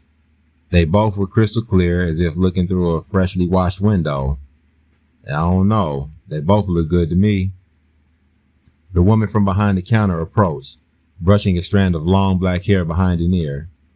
May I help you with something? Mark looked down at her name tag, pointing at each television in turn. Which one would you recommend, Amara? Amara smiled and her dark eyes sparkled with the reflection of the TVs. I'd go for the Samsung. I think I'll accept your recommendation. Great! Meet me at the counter. Amara disappeared into the back and I said, see the way she was looking at you? Ask for a number. What? No, she was just trying to make the sale. I shook my head. I'm telling you, fam, get a number. She returned from the back with a big box on the cart. Mark paid, then I pushed the cart toward the door so he could get his Mac on. I had been standing by the Tahoe for a few minutes when Mark walked out with a big smile on his face. See, that's what I'm talking about. You were right, he said. We're going out Saturday. I slapped him on the shoulder. My man, don't be too hard on her though. Give her a chance. We wrestled the TV into the back of the truck. Then Mark took the car back inside to say goodbye to Amara before we left. Chapter 8. Maya. Andrea put it down on the seafood boiled gumbo and red beans and rice.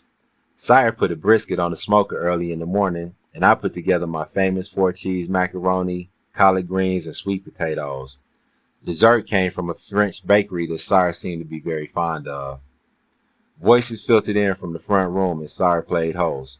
All of the noise was any indication we'd have a full house for dinner, and as I looked around the kitchen at the amount of food we had prepared, I knew that we hadn't overdone it.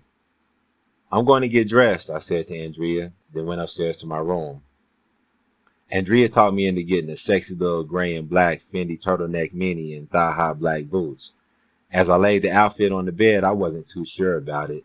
High-class fashionista wasn't how one would describe me, but I had to admit the dress was really cute. I put it on and looked in the mirror, noticing how all of my curves were on full display. This wasn't my regular jam, but the girl looked good. Makeup and hair done, I went back downstairs, bypassing the kitchen and heading for the living room. People were everywhere, milling about with wine and weed in hand. Sire walked up to me wearing a black African-style shirt with an intricate silver design embroidered on the front, slacks, and Tom Ford loafers, and again I thought about how handsome he was.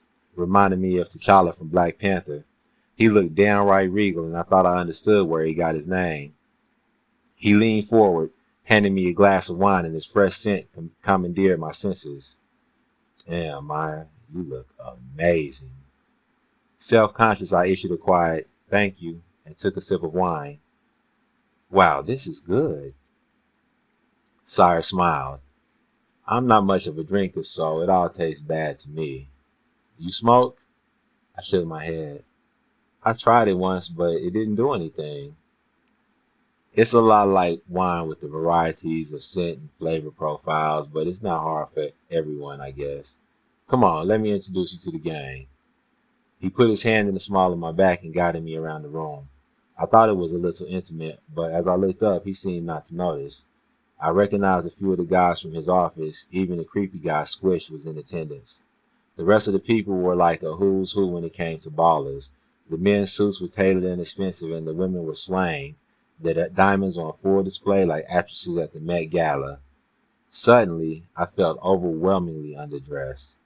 Andrea walked into the room and everyone's head turned towards her. She was looking like a goddess wearing a gold dress with a high slit that complemented her golden skin, which was absolutely glowing. Everyone filed into the dining room, sitting at a long oak table, and the few kids that went to a side room where they had their own setup. Sire stood at the head of the table. This has been a great year, so we definitely have much to be thankful about. I won't get too much into business, but everybody has a bonus coming. Today, we are thankful for all of our blessings. We're thankful for the people in our lives, and we give thanks to God for giving us this beautiful world with all of you beautiful people in it. We have come a long way, and we have so much further to go. As we prepare for our journeys, let us never forget where we came from so we can remain humble and bless others as we have been blessed. Now, I'm starving, so let's see. Dinner was served buffet style, and the kids got their plates before the adults got to dig in. After dinner, Sire took me by the hand and we walked to a side room. A slim, light-skinned guy with short locks was sitting on the arm of a leather chair by the door. Sire nodded his head in my direction. Menace, she's going to be riding with Will on that drop tonight. Menace's head turned in my direction, looking at me up and down. Who the fuck is she? Dante's sister. He snorted with laughter. Get the fuck out of here. Sire smiled. I know, right? You sure about this? I spoke up. I can handle myself. She got it, Sire said. Menace rose from his seat. Well, guess you're up. Be ready in a couple hours. And I know you're not going on a run looking like that. You have every man in the city running behind the shipment. Sire moved slightly in front of me, and I could sense a change in his energy. Stop flirting. You got business to handle. Heading back to the kitchen to help with cleanup, I left the two guys to it. I really wasn't looking forward to going on this run. I had never done anything like this before. Growing up, I saw the destruction that drugs caused every time I looked out the window. Crackheads and heroin addicts were a staple in my neighborhood, and not to be judgmental or anything, but they always seemed dirty and just out of it. The driving force in their lives, the need to get their next fix. It had been hard on me when my brother decided to turn to the streets.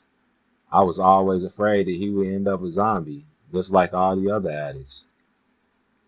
But at the same time, I was feeling a rush of excitement. An energy coursed through my body, along with the butterfly wings of anxiety I felt in my stomach. It was an odd mixture of feelings that I wasn't used to, and I tried to push it down and focus on the task at hand, but I was utterly unsuccessful. After getting the food put up, I tracked Chris down, but he was caught up in a video game with the other kids, so I left him alone. He seemed to be in his element as they laughed and did the kids' version of trash talk. I was surprised by his ability to adapt to his new surroundings, but oddly enough, even I felt a certain sense of comfort in this house. I changed clothes, throwing on a pair of jeans and a hoodie, which seemed appropriate for the job. Then I pulled my hair back into a ponytail and stepped into my Nike sneakers. Ready to go. A knock at the door startled me. Come in. Sire came in and stood by the door. Okay, I see you ready. Of course, I said, hoping that the quaver in my voice didn't betray my words. You're gonna be riding with Will. He alright, but like all of these niggas, you can't let him see your fear. Move with confidence, like you belong, like you've been doing this shit your entire life. His eyes bored into mine, and again, I felt as if he could see right through me. See right through the brave face I was trying to put on, even though my insides were roiling like a turbulent sea. I nodded. I'm ready. We headed out, ending up at a quaint little house with fresh white paint and a detached two-car garage. Ignoring the house altogether, Sire led me to a door on the side of the garage and entered. A nondescript car with its trunk open occupied one half of the garage, and the other side contained two rows of wooden pallets stacked waist high with plastic wrapped packages. I stopped, frozen in place. Is that? Sire smiled. Yeah. Oh my God! How much? My voice trailed off. Enough to make sure my team can eat. This was some movie shit. Theoretically, I knew there were people moving weight like this, but to actually see it firsthand was something else entirely. Sure, I've known D-boys my whole life as a black woman living in low-income areas, but they were just trap boys, serving addicts and playing with a few thousand here and there. This, on the other hand, was just ridiculous. Yeah, you jumped right off the porch and into the big leagues, mama. Mouth hanging open, I asked, "This is what my brother did?" Sire simply nodded. What was he doing with all of his money? Shrugging his shoulders, Sire said, not my business. Hopefully he was saving in case he ever got in the jam. A red-hot fury boiled my blood. Dante had been making tons of money while I was struggling my ass off, and he couldn't even be consistent with his half of the bill and rent money. Was he using? If I knew about it, he wouldn't have been working for me. I'm sorry, little mama, but I don't have the answer you're looking for. Two men were busy arranging packages in the trunk of the car, and when one of them looked up, Sire waved him over. Will, this is Maya. She's going to be riding with you tonight. Will looked at me and nodded. Yeah, I remember you from Patty's. He turned his attention to Sire. What about J-Rock? I got something else for him to do. Y'all ready to ride? Will stared at me as I stared back, not knowing what to say. We good, he said.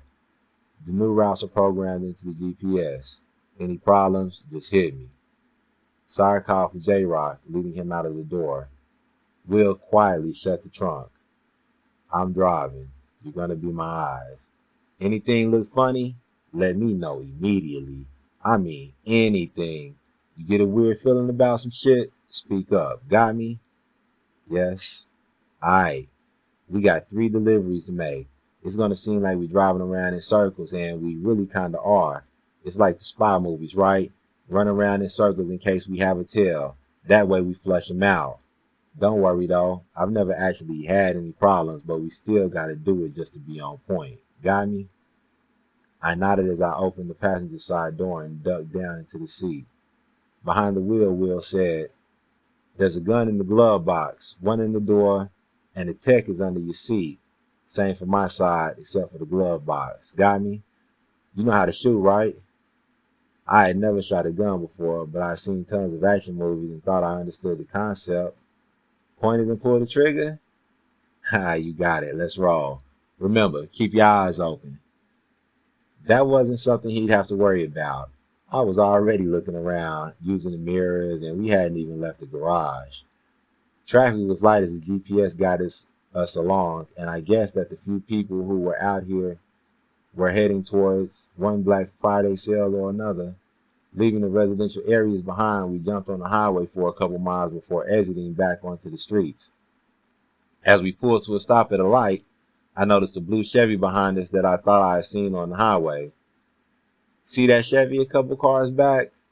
I'm not sure, but I think I saw them on the highway too. Will's eyes went to the rear view. Think it's the laws? I shook my head. Not sure, but I don't think so. Car's too old. Alright, keep your eyes on them. We're going to stick to the plan until we know for sure. Got me?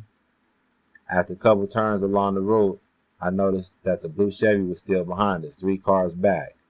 Pulling out my cell, I called Sire. What's up, y'all good? I said, somebody's following us in a blue Chevy. Is it the police, feds? He asked. I stole another glance behind us. I don't think so. Where y'all at? Looking at the GPS, I told him, look, y'all are going to hit a remote straightaway in about 5 minutes. Me and J-Rock ain't too far away. We'll meet you there and run interference. So I hung up. Will asked, what'd he say? He's going to meet us at the straightaway. Alright, once we hit it, grab the tech from under your seat and stay ready. Reaching under my seat, I felt the cold metal and my heart jumped into overdrive. What the fuck had I gotten myself into? Preparing for a gunfight on the road? Seriously? My bed had already been made and I was securely tucked in. Nothing I could do about it now but do my best to make sure I made it home safely and alive. The GPS showed the straightaway coming up after the next turn. I cradled the tech in my arms, one hand around the grip and the other holding the magazine protruding from beneath the barrel. We turned into the straightaway and the Chevy followed suit. We had the road to ourselves, being the only 2 cars for as far as the eye could see, and I could see pretty far. It made sense that Sire would select this road as part of the new route. No one would be able to sneak up on us. The isolation made me nervous, though. This would be the perfect place for violence to erupt, and no one would be the wiser. Where was Sire? He needed to hurry up. Ahead, I could make out a cross street, although it was still far away. Checking the mirror, I saw that the Chevy was gaining on us. Where the fuck was Sire? As we approached the cross street, I noticed a car sitting at the stop sign, waiting for us to pass since we had the right of way. Surely the car behind us wouldn't make a move with the witness sitting there. I relaxed the death hold I had on my gun, just a little. Looking back again, I saw a speck of movement, but it was so far away that I couldn't even be certain that it was a car. The vehicle at the stop sign pulled into the middle of the road just as we were approaching, and I thought to myself how stupid they were to wait all this time just to pull out right when we got there. But Will's voice cut into my thoughts. "Heads up, they blocking us in," he said as he hit the brakes and dropped his hand into the pocket of the door. Throwing our car into reverse, Will tried to back up and swerve around the Chevy, but the driver cut the wheel to the side, causing the car to skid to a stop sideways across the street and effectively blocking our escape.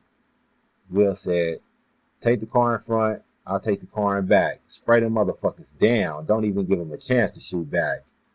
The driver's door on the car in front opened, and I just pulled the trigger.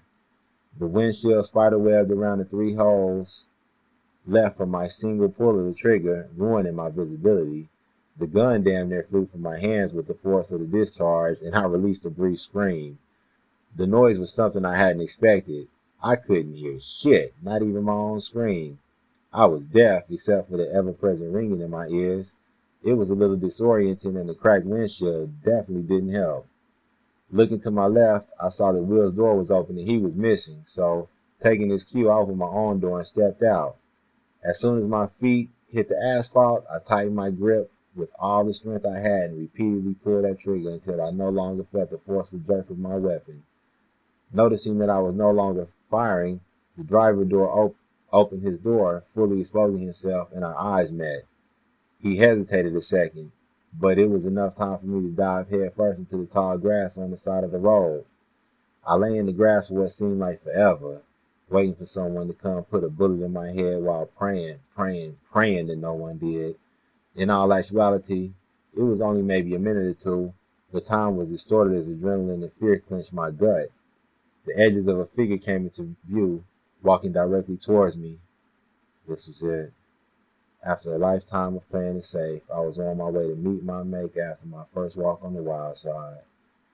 I felt the tickling on my cheek as tears began falling from my eyes. I didn't want to die, but what could I do? There was nowhere to run, nowhere to hide. The land was flat and bare for as far as the eye could see. A hand touched my shoulder, and I realized that my eyes were closed. Opening my eyes, I saw Sire kneeling next to me, and I jumped up, throwing my arms around his neck. Sire stood, pulling me up with him, and I felt, rather than heard, him grunt against my cheek. I took a step back and noticed an ever-widening red stain spreading across the front of his shirt. "You're hurt," I said. He mouthed, "I'm fine," and led me back onto the street. The car that blocked us from the front was gone, but the tail car was still there and looked like a pegboard with all of the holes in it. A step later, Sire fell to a knee, and I dropped to mine. "Get in the car," he screamed after me. "I'm fine, but I need you to drive." Hard-headed, I stayed with him until he regained his feet. Then I rushed around to the driver's side and climbed in as Sire fell into the passenger seat. "Turn around and follow J-Rod," he said weakly. "You need a doctor." "No," was his only reply. After getting the car turned around, I smashed into the side of the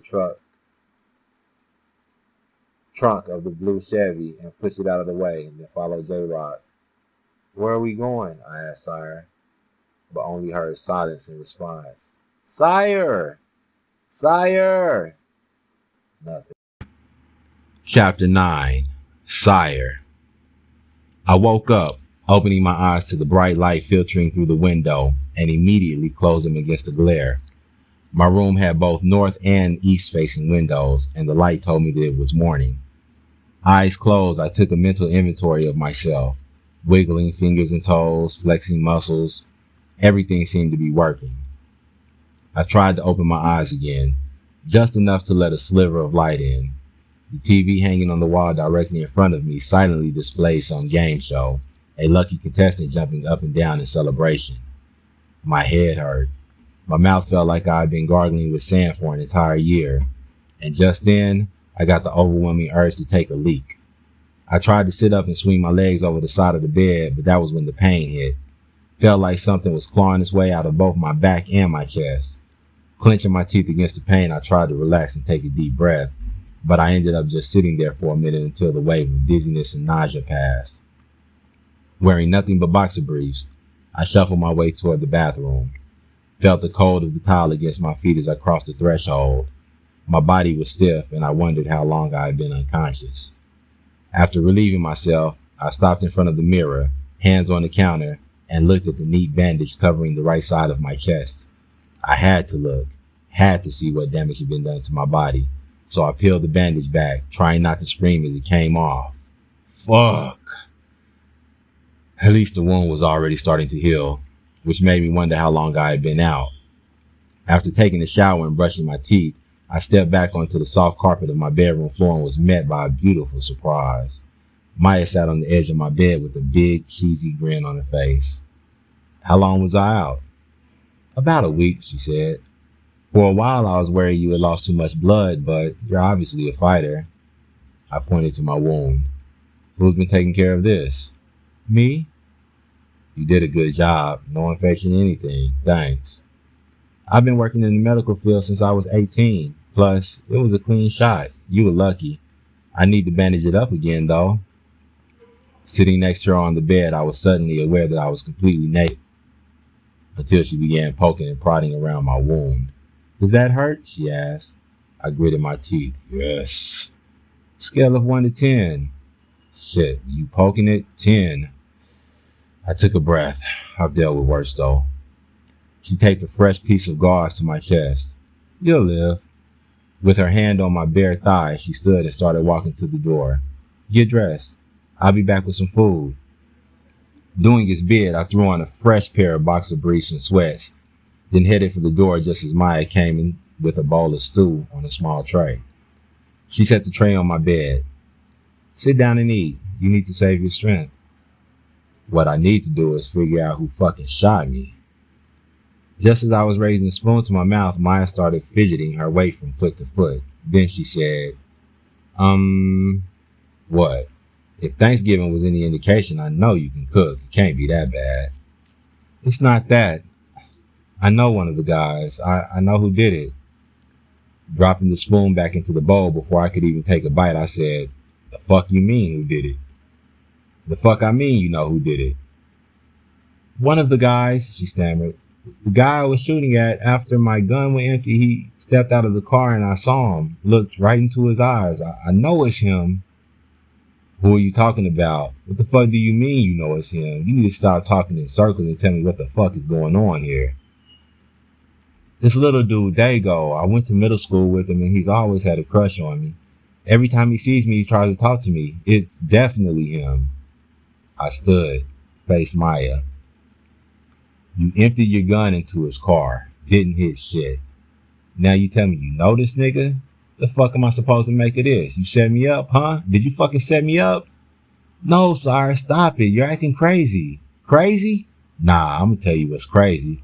First, your brother gets busted with my shit. Then you insist on coming to stay with me.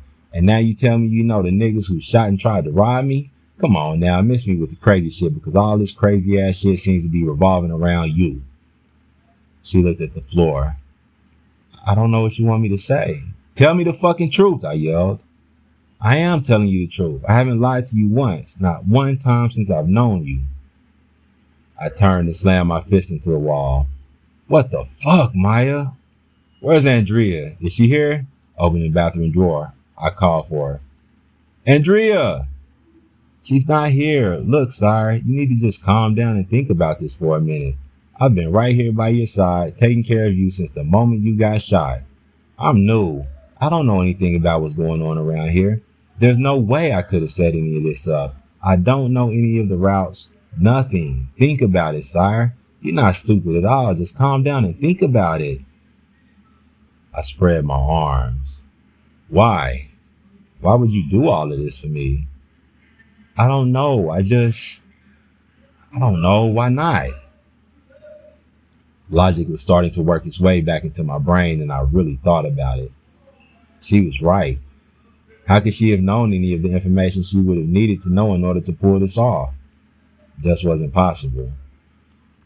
I sat back down on the bed and grabbed a bowl of stew, keeping my eyes on Maya the entire time. Took a bite and was transported back to my childhood, sitting at my grandmother's table and eating her stew on a cold winter day. This is good. I had never felt this hungry in my life, and I ate the entire bowl without saying another word. I'm sorry, Maya. I'm just not understanding what's going on. Nothing is making sense. Tell me about him. What's the deal with this guy? I gotta figure out how he was able to set this up and hit us in the middle of a route that had never been run before. She moved the tray and sat next to me on the bed. Nothing special about him, just a regular guy. Now that you say that, it's hard for me to imagine him setting all this up by himself, but I really don't know him that well. Taking her hand in mine, I said, "Thank you. I really mean it. I might not have made it without you, and that means a lot. Hell, that means everything. Have we heard any news on your brother?" "He had a hearing on Monday. Judge will not unveil. Anything I can do, just let me know." Giving my hand a squeeze, Maya took the tray and headed out the door, closing it behind her. Chapter 10. Andrea. I had been sitting in the rental down the street from these little niggas' spot for a couple hours before I saw anyone show up. He was a stocky, dark-skinned guy with thick locks that looked like they were about a year old.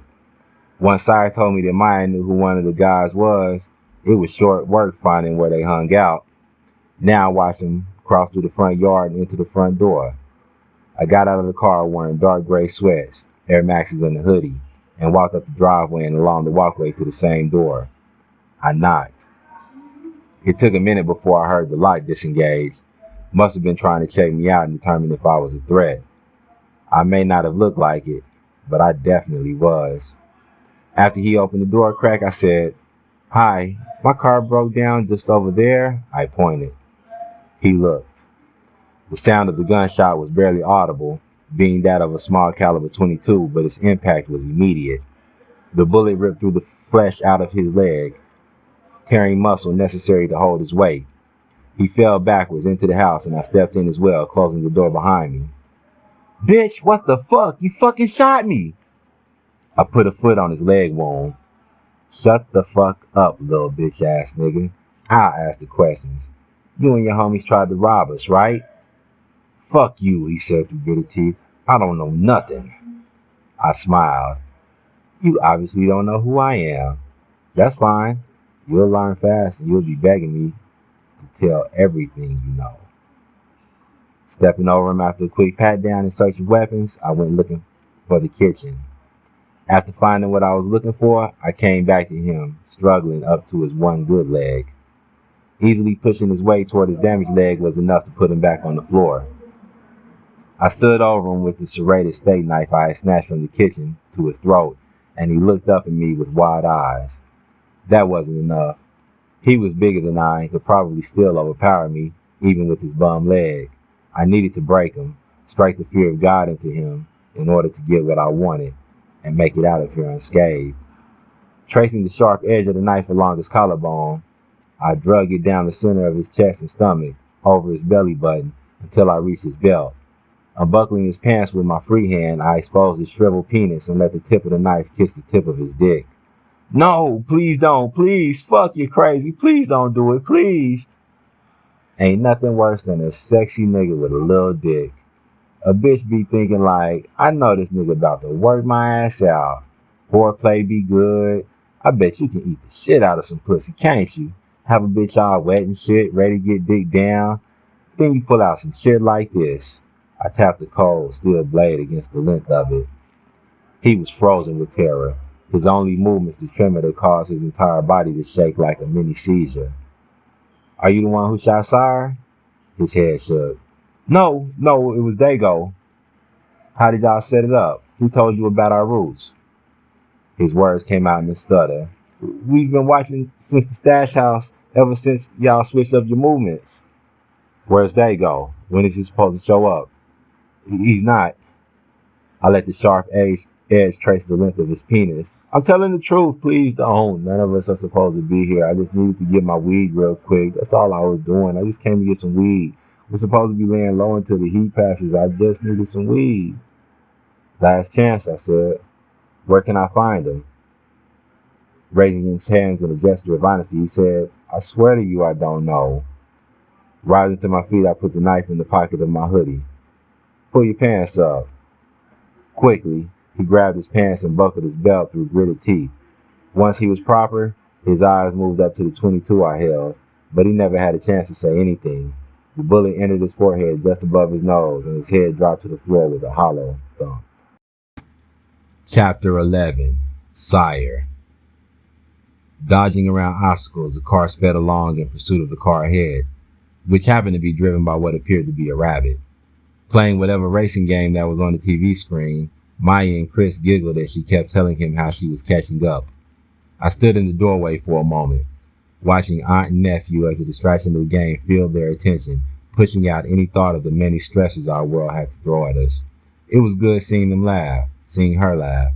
She had been going beyond the call of duty when it came to helping me recover and deserved all of the laughter she could stand. I cleared my throat and Maya looked up, concerned watching over her features. You should be in bed, resting. I shrugged my shoulders. I've been in bed for the past 3 weeks. I'm done laying around. Come on, I want to take y'all somewhere. Maya stood.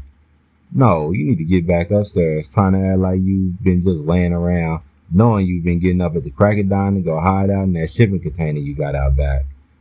Laughter rose from my gut. It's like we're married already. Next thing I know, you'll be telling me to stop eating burgers. You're not funny. Where do you think you're going anyway? She asked, taking in the fact that I was fully dressed and wearing a jacket. I have a tradition that I haven't missed since I was a kid, and this won't be the first year. Fuck being shy. Come on, let's go. After grabbing their jackets, we jumped in my Camaro and set out just as the sun dipped below the horizon. The park was crowded and we ended up having to park down the street, but it was a short walk and we soon passed through the entrance. A short path opened up and Chris's eyes widened in awe. The park had been turned into a winter festival of lights. A group of snowmen greeted us, and as we moved deeper inside, we could see that everything had been decorated. Roaming carolers approached and we sang along with them, getting into the spirit of the season before moving on to a life-size Santa, his sleigh being pulled by a team of reindeer. Next, we walked past the gates of a castle, its battlements draped with colorful lights, but it was the train across from the castle that drew Chris's attention. As we stood in line, Maya asked, "This place is amazing, and I never even knew it was here." My eyes went to Chris. My aunt used to bring me here every year. If it wasn't for her, I don't think I would have ever known it was here either. Reaching the front of the line, Chris boarded the small train while Maya and I took a seat on a bench beneath the soft glow of the lights hanging from the roof of the arcade. Maya put a hand on my forearm. "So, you were raised by your aunt?" "Not really. It was all of the women in my family, my mom, grandma, aunts. They all kind of shared all of us kids. We were always over each other's homes. I guess they did what they had to do since none of our fathers were around." Maya made a muscle. "That's just what we do." I smiled. "True. Black women are as strong as it gets, but stop it, little mama. You don't have no muscles." "What?" she exclaimed. "You just can't see them. My strength comes from my soul." I felt that shit. Now that I'm older, I look back and I can notice all of the times they had to be strong and we would just need real things. Didn't have a clue. Maya's eyes dug into mine and she asked, "Is that why you don't have kids? I mean, all these guys have a baby mama or two." Family is a responsibility, and as long as I'm in these streets, I could be ripped from that at any moment. I don't want to do mine like that. I had even considered having a vasectomy and just reversing it whenever I got ready to settle down, but I couldn't get comfortable with the idea of someone playing around down there with a razor-sharp knife. Since that option was off the table, I made sure to play it safe and strap up whenever I went there with a woman. Which wasn't that often. I'd always been picky, The girls I grew up around were just as raw as the niggas, and you couldn't trust them as far as you could throw them. Getting caught up with the wrong one could have grave consequences on your life, and I didn't have time for that shit. So, I was careful with whom I shared my bed. True, my sex life wasn't quite what I wished, but that was by design.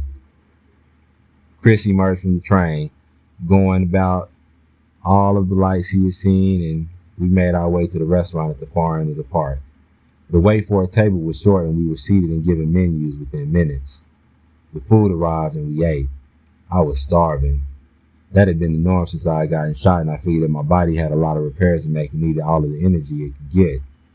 After dinner, we headed home, and Chris was already passed out by the time we got there. After carrying him up the stairs and getting him in bed, I sought out Maya, finding her curled up on the couch in the living room with her feet tucked under her and a book in her hand. Don't mean to interrupt, but I have something I'd like to show you. She closed the book and unfolded her body. You're not interrupting. Thanks for getting Chris in bed. I led Maya through the kitchen and out into the backyard where we stood in front of the storage container. This is what I've been doing when I come out here to hide in the mornings. Opening the door, I stepped inside, turning the light on as she came in behind. She looked around and I could tell that she wasn't quite sure what she was looking at. It's a grow room. I'm building it for my cousin. You did all of this yourself? She asked. Yeah, and the best thing about it is it runs off solar power. Well, technically it's running off of batteries right now, but the sun charges the batteries. She walked along the container's interior, looking at all of the equipment. You ever thought about selling these? I could see the commercial now. Grow your green with green energy, or something like that. I laughed like that was the funniest thing I'd ever heard. She was funny, smart, caring, easy to be around. I didn't feel the need to have to stay on my toes every second. It was as if I'd known her my entire life. I had heard people talk about that, meeting someone you felt like you've always known. Never understood how that was possible, and still don't, even though I was standing here experiencing it firsthand. It was like she was the old friend that I've been missing my entire life. You are full of surprises, Mr. Sire. You're beautiful. The compliment was one that just happened, in conflict with my intentions. Of course she was beautiful, but I hadn't meant to say it. Just like the kiss that happened next. Didn't plan it, didn't even think about it. One moment I was chiding myself about the compliment that shouldn't have been, and the next moment I was watching my own body as it was inexorably drawn into hers. My lips making contact with her full lips that were so soft I could have curled up and slept for a year. Eyes closed, Maya wrapped her arms around my neck, and I pulled her tight into my embrace. My body reacted to her, and again, it was unintentional. I could feel the press of my dick against my pants, and I didn't want to be poking her all in the stomach, so I broke the embrace, going against everything my heart and physical wanted to do. I'm sorry, I said, lost in her eyes. I shouldn't have done that. Taking my face in her hands, Maya pulled my lips back down to hers, and my mind said, fuck it. I wanted this woman more than I'd ever wanted anyone. Her curves felt perfect in my hands. Her kiss was passionate, hungry. The scent of her hair filled my nostrils, transporting me to an island paradise where we were the only inhabitants, free to make love as we lazed in the warm, crystal-clear water. The door to the shipping container clanged, causing us both to jump and look up as if we were hormone-imbalanced teenagers who had just got caught making out by the principal. Chris stood at the entrance, wide eyes on Maya as he asked, Auntie Maya, is he your boyfriend? Chapter 12. Dago. The perfect ass grinding against me should have had me on hard. It would have any other time, but no matter how hard she twerked, I felt like I was stuffing dollars in a G-string for no reason. Oh well, I thought as I took another shot of tequila, then another. Stuffing a few more dollars in a G-string, I pushed her out of the way and made my way out of the strip club. There was a liquor store about a block away, and I stumbled my way there, following the siren's call in an effort to feel nothing. The store selection was overwhelming, so I just grabbed a big bottle of something strong and paid the cashier that I couldn't remember, even though I had just walked out of the store. Those bitch-ass niggas got burned in our own spot, on our home turf. What the fuck was he even doing there? He knew better. Everybody was supposed to hide out for a while, lay low, stay the fuck out of Dodge. I knew they would be coming for us, especially since that bitch Maya had seen my face. And what the fuck was she doing on the drop? That's what was most confusing thing of all. Maya was square, had never been involved in street shit. That was part of what drove me crazy when it came to her. She was different than all these other bitches. Apparently not. Saw it with my own eyes. And she nearly killed me. There has to be more to it. That's just not her. Bird is dead, right? Maya had to give him up. That's the only way they would have found the spot. She was with them, part of the hit team now. I can't win for losing. The lick went to shit. Maya done chose up with these bitch ass niggas and now Bird is gone. Opening the brown bag, I popped the top on the alcohol and took a sip. Shit burned as it went down. Good. A bus pulled to a stop a few yards ahead of me and I made it just as the last person in line stepped on.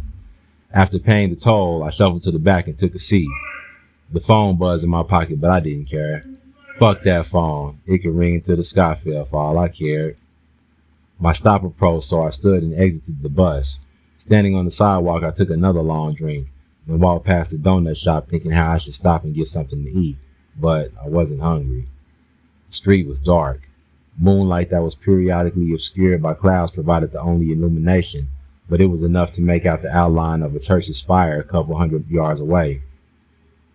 My foot caught on a loose rock and I stumbled. After finding my equilibrium, I kicked the rock in frustration, missing it the first 2 times and finally connecting with the third. The rock launched itself into the air, landing against the waxed and polished door of a Mustang, leaving a small dent and scratch. That's what they get. The homes lining the street gave way to a dense area of trees and foliage that completely blocked the moonlight as I crossed the eerily dark stretch. Made me think of all the scary stories my older cousins would tell me when I was a kid, trying to scare me. It was a good thing that I didn't believe in ghosts, else I would have ran through at full speed. Moonlight revealed itself again as I stepped from the dense overhang and stood before a tall structure of gray stone. Walking around the church, its gray spire towered above, I crossed its grounds and headed for the cemetery behind.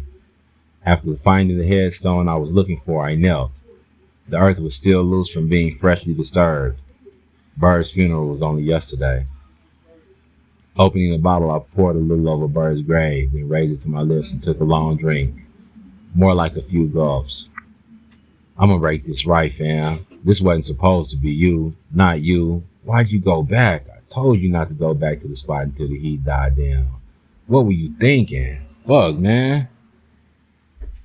I took another drink, but my body was numbing to its burn, so I hit it harder. I'ma get him, Bird. You have my word on that. I'm gonna have your back just like you've always had mine. Like that time back in 9th grade when I got into it with the Mexicans. It was 4-1. They was gonna beat my ass, and they really should have. I stole that fool Guillermo some straight oregano. I laughed at the memory. I don't know what I was thinking trying to sell some Mexicans some fake weed, but out of nowhere, here your ass come running down the hallway. They ain't want no smoke then. Or, how about that time I grabbed Maya's booty when she turned around she saw you? Man, she was tripping. You never gave me up, though. That's real nigga shit. You was a real nigga, Bird. A real nigga. And Maya had never been with the bullshit. Never. Something wasn't right. There's no way she would be moving product. That nigga Sire must have something on her. But what? She was too clean. There was nothing to hold over her head, and I refused to believe that she had been living this secret life. Whatever was going on, I had to figure it out and save her. I'm sorry, Bird. I should have never gotten you caught up in this shit. But you should have stayed away from the spot. I'm gonna take that nigga Sire down. Believe that. Rising to my feet, I took another long drink from the bottle and poured the rest on the Bird's grave. Rest in heaven, fam. Love. Chapter 13. Maya.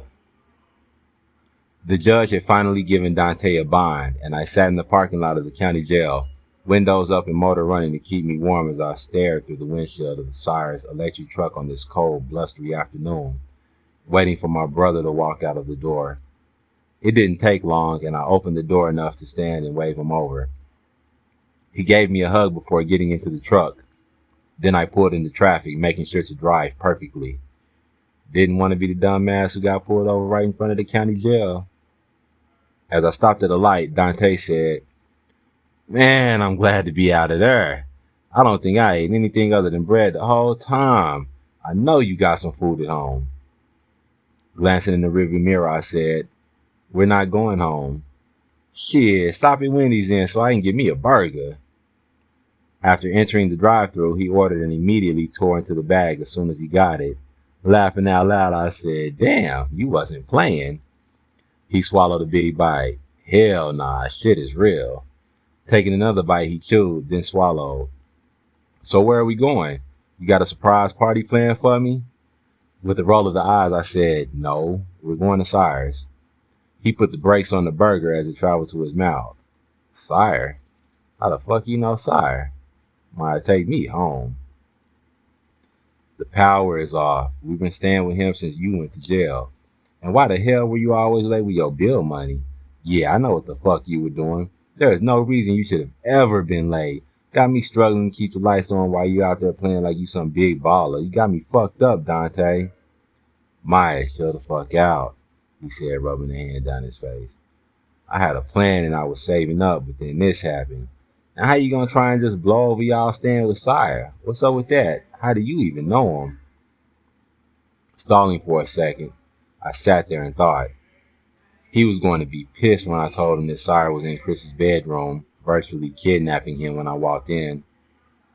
"I think we're in a relationship. Maybe. I don't know." His eyes widened as he burst out laughing. "You fucking Sire? Get the fuck out of here, dead ass." "No, we're not fucking, but..." "Huh." Dante stroked his chin. "You is his jackpot, though. This nigga is like the most eligible bachelor or some shit. He be having mad women chasing him. Sure you can handle that?" Insecurity had never been a problem of mine. Sure, I was a little different than most, but I was pretty comfortable with myself. I was never interested in trying to keep up with the Joneses, so I had never seen myself having to compete with other women for someone of Sire's position. Yet, I'm the one he's into. "Don't get ahead of yourself," I chided. "It was just one kiss." Still, I wasn't concerned. "I'll be fine. What's the deal with this case?" He shrugged. "Lawyer talking about 10 years. Are you going to be okay?" Another shrug. "I'm going to save up as much money as I can before I go. If you need me, you know I got you." I sighed. "Look, I need to tell you something. Sire came to the house to get Chris to go stay with him. I walked in while he was packing Chris's bags." "It's all good," he responded. Taking my eyes off the road, I looked over at Dante. "You sure?" He nodded. I wasn't going to say nothing, and Sire just ain't going to hurt no kids. Hearing the words spoken aloud made me think about how dangerous of a game I was playing. Even though I had engaged in the violence personally, it was something all the way different to think of an innocent child being hurt. Pulling into the driveway, we parked and went into the kitchen door. Sire was leaning against the island, drinking a glass of juice. Setting the glass down, he came over and gave Dante a bro hug. "What's up, fam? It's good to see you, man. Glad you home." Dante smiled. "Shit, it's good to be home. We're going to have a party, rent out a place for the night, and turn up." He walked to the refrigerator and opened the door, pulling out a beer. "I know you could use one of these." "Hell yeah." Dante took the cold beer. "Dante," Sire started, "I want to apologize for fucking with your son. I should have trusted you and I was out of line for not doing so. I would never have harmed your son, though." "Is he here?" Sire nodded. "Upstairs playing a game." "I ain't no snitch, Sire. Of course they were asking questions. Shit, they had me in the damn interview room for what seemed like all night, but I ain't say shit. For real. Fuck with me, Sire. I need to get this money before I go do this bid. Throw me something I can push on my own and I'll still do everything you need me to do until I have to turn myself in." Sire looked at me before answering. "I understand your position. Let me think about it and I'll see what we can do. Right now, you need to go see your son, though. We'll discuss business later. Go ahead, fam. I know he misses you and can't wait to see you. As Dante disappeared to find his son, Sire focused on me. Want to help me put this party together? We really just need to find the right venue, one that'll let us rent the whole place out on short notice. Running a few places through my mind, I thought of one that would be perfect. How about the Avenue Bar and Grill? It's Tuesday and I never see cars there on weeknights. They have food, drinks, and a dance floor. I wasn't much for clubbing, so I'd never been. My girls always talked about Avenue though, and from what they said, it would be perfect for Dante's party. He said, "Sounds good to me. Let's go." He led the way out of the door and I followed behind, taking in his long, athletic stride. It wasn't hard to imagine him on the ball court, effortlessly weaving around defenders as he made his way to the hoop. I could also see him. Sire looked right at me and I felt as if I had been caught doing something I wasn't supposed to. For a moment I wondered if I had said something out loud or even if he could read my mind. There were moments when I could swear he had heard my thoughts. Feeling the heat rising up to my neck and cheeks was becoming an ever more familiar feeling. I had never blushed this much in my life. "You okay?" he asked. "Huh?" I said, feeling transparent. "Yeah, I'm good." Sire tossed me the keys. "You can drive. I need to make a call." As I pulled out into the street, he began talking. "What's up, Kev? Everybody ready for the tournament this weekend?" "Okay." "Damn, okay. Look, I have a stop to make real quick, then I'll come through." "Alright, I got you." Sire hung up and plugged his phone into the car charger, turned the radio up and leaned the seat back. "Everything okay?" I asked. "Yeah, it's nothing. A couple kids don't have the stuff they need to compete in this tournament this weekend, so I'm gonna make sure they're good." My mind returned to my previous thoughts of him dribbling a ball around defenders. "Basketball?"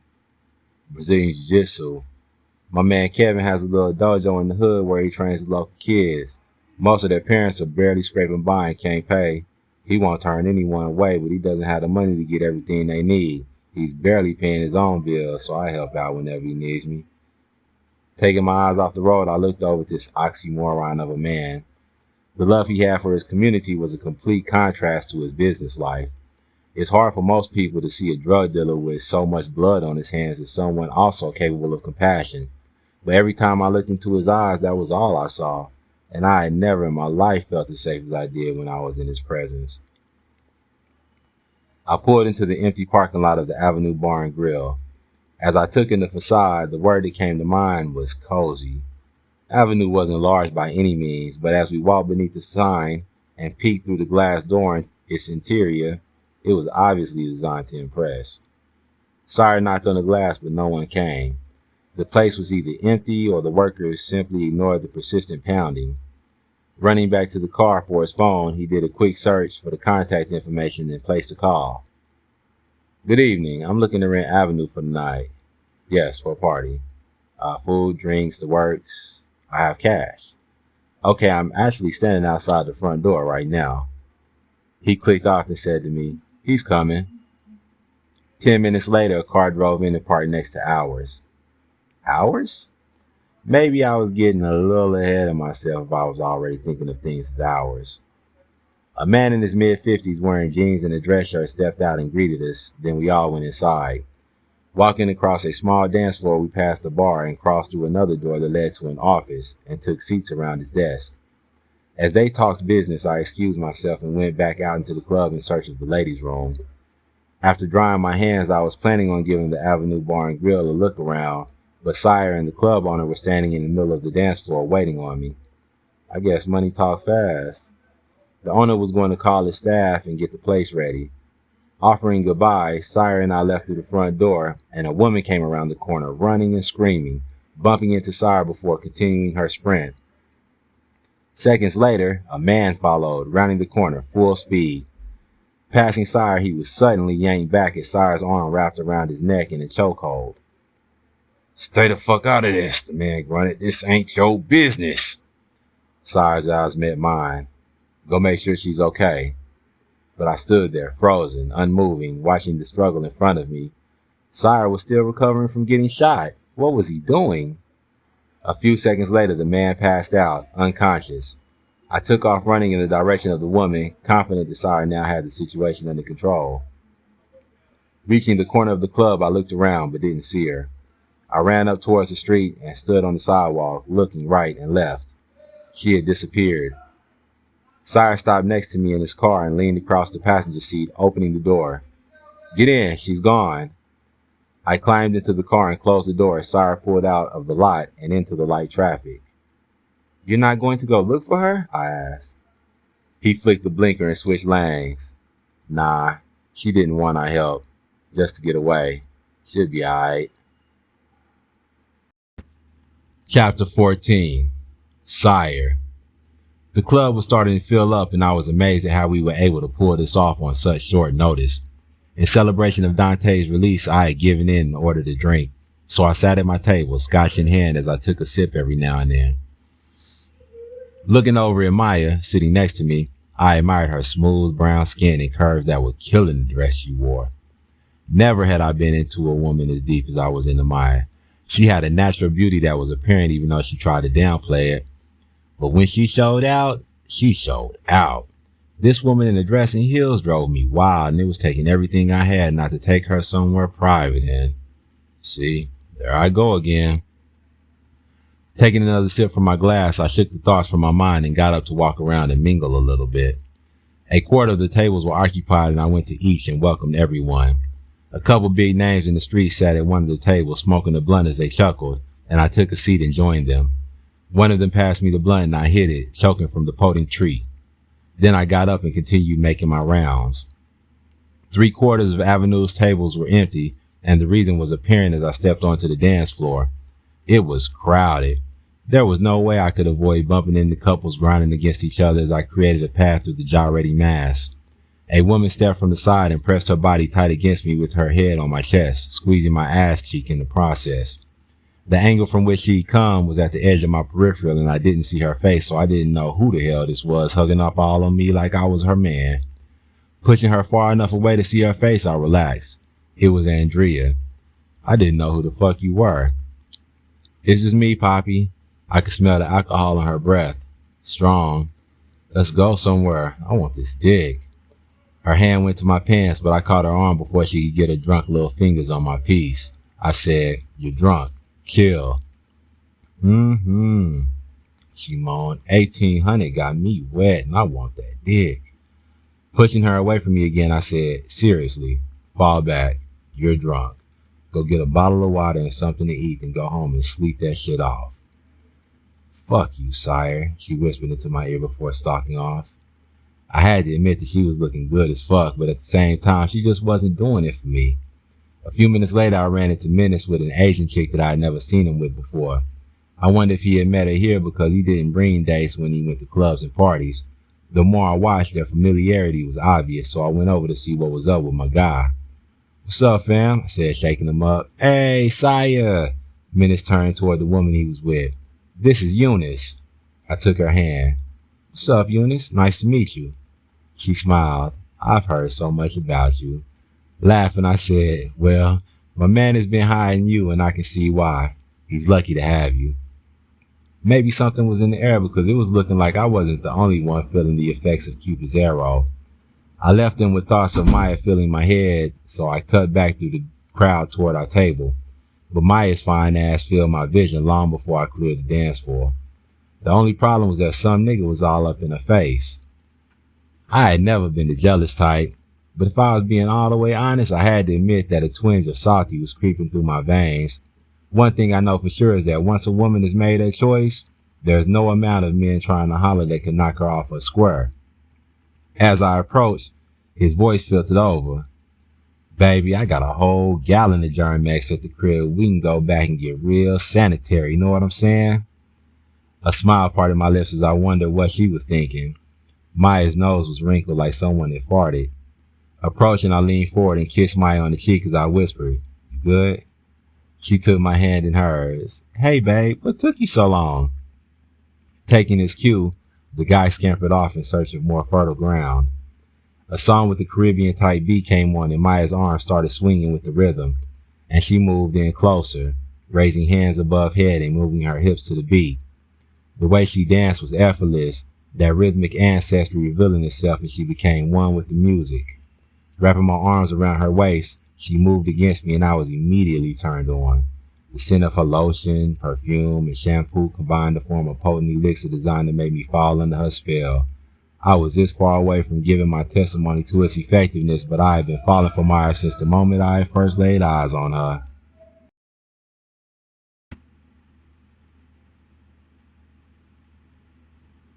A slow song came on, something racy and alluring.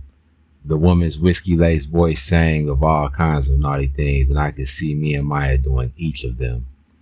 She turned around and placed a hand behind my neck as she pressed her ass into my rock-hard dick. Maybe I had judged her based on the way she carried herself, but I didn't expect her to be able to move like this. Leaning forward, I pressed my lips to her neck. Moaning softly, she gripped the back of my neck, holding me in place. My arms encircled her and my tongue darted out from between my lips. Her scent, her taste, the way she was moving within my tight embrace, all had me ready to blow this spot and go back to the house where we could have some fucking privacy. I mean, I was throbbing, practically about to tear out of my pants. Damn, girl, why you doing this to me? Her head turned slightly and I caught a glimpse of the wicked smile that played on her face. Okay, she has a little devil in her. This already intriguing woman has suddenly reached a whole new level of interesting. Song after song we danced and the night passed by at the speed of a comet. We were so lost in each other that the rest of the club, along with everyone celebrating, seemed to vanish. At one point I felt someone bump into me. When I looked up I saw that it was only Andrea, and she was instantly forgotten as soon as I turned back around. The DJ issued the final call and that snapped me out of my trance. Somewhat. Enough to break away from the comfortable heat of Maya's gyrating frame. I was ready to go, had been ready to go. But just as much as I wanted to get away with Maya, I was enjoying the feel of simply having her in my arms. The softness of her figure felt right, crushed all up against mine, and as I tore myself away, I was already missing the feel of her. But I wanted to avoid the mass exodus. Taking her hand and leading her from the dance floor, I whispered, "I'll go grab our stuff and be right out. Wait for me by the front door." After grabbing her bag, I stopped to let a few people know that I was out, so I was running a few minutes behind. Finally reaching the door, I opened it to a man's agitated voice. "That's that bitch that let that hoe get away with my money," he screamed. Hey, I'll pop both of you bitches for that shit." Thinking back to the incident earlier, my heart rate kicked into overdrive and I shot out of the door. Maya stood to my right, wide-eyed as the cat from earlier pointed a pistol at her face.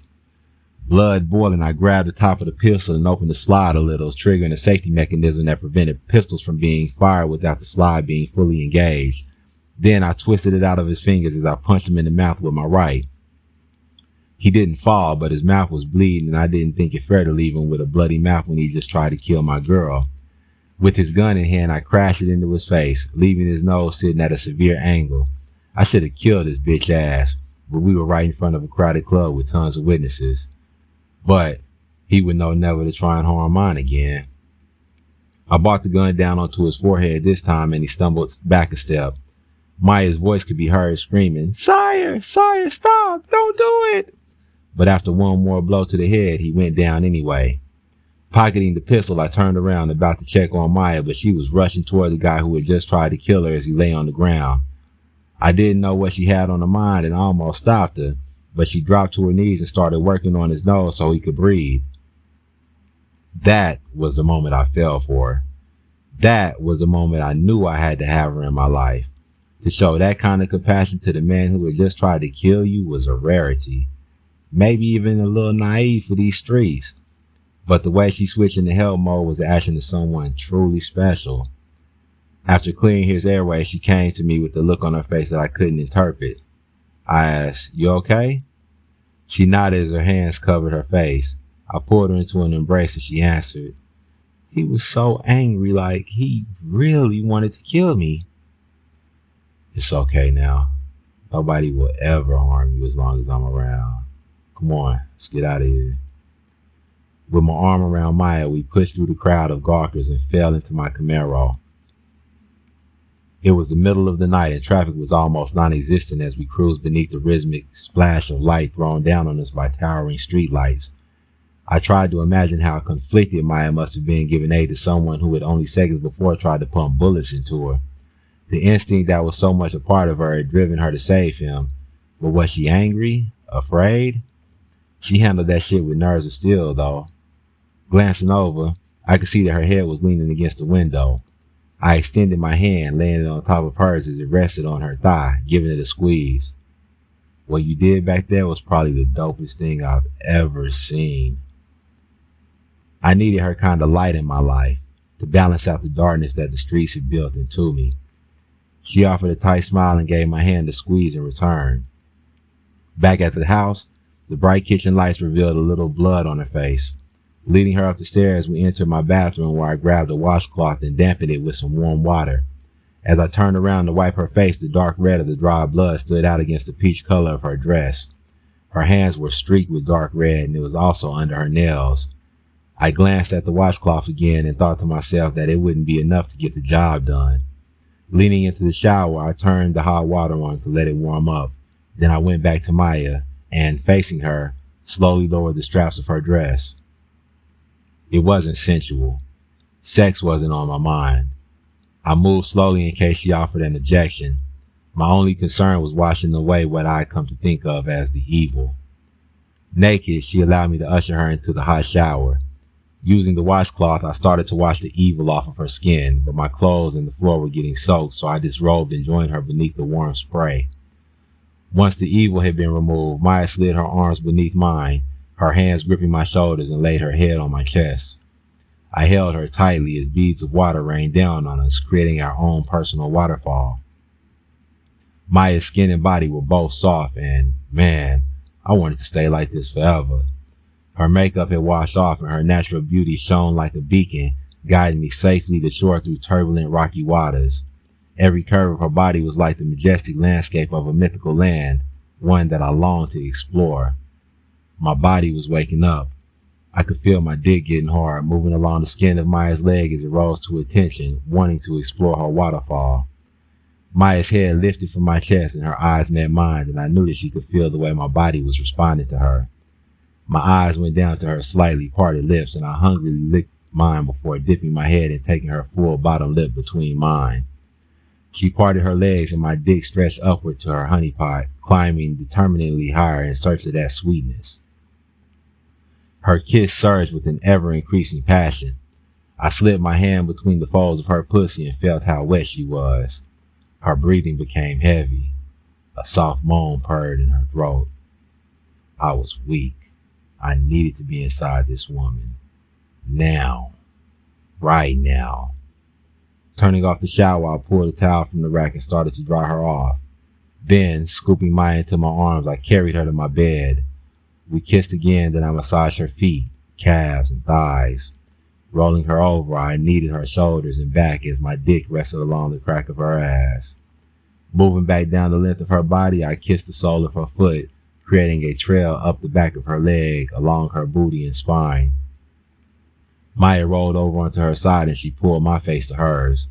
Our lips met as I took her nipple between my fingers, eliciting a passionate bite on my lip in response. I continued my trail of kisses down her side and across her stomach. As I reached her clit, she raised her knee, giving me room to explore her celestial body.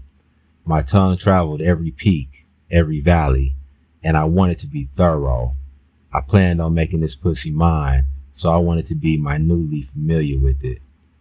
She jerked, catching me by surprise, but it was soon followed by a series of involuntary spasms. Once she had calmed somewhat, I moved to enter her, but stopped right as the tip of my dick touched the wet stream that flowed from her entrance to her heaven. I wanted nothing more than to be inside of her, but I couldn't, not yet. I stared into the swirling brown pools of her eyes. Tell me you'll be mine.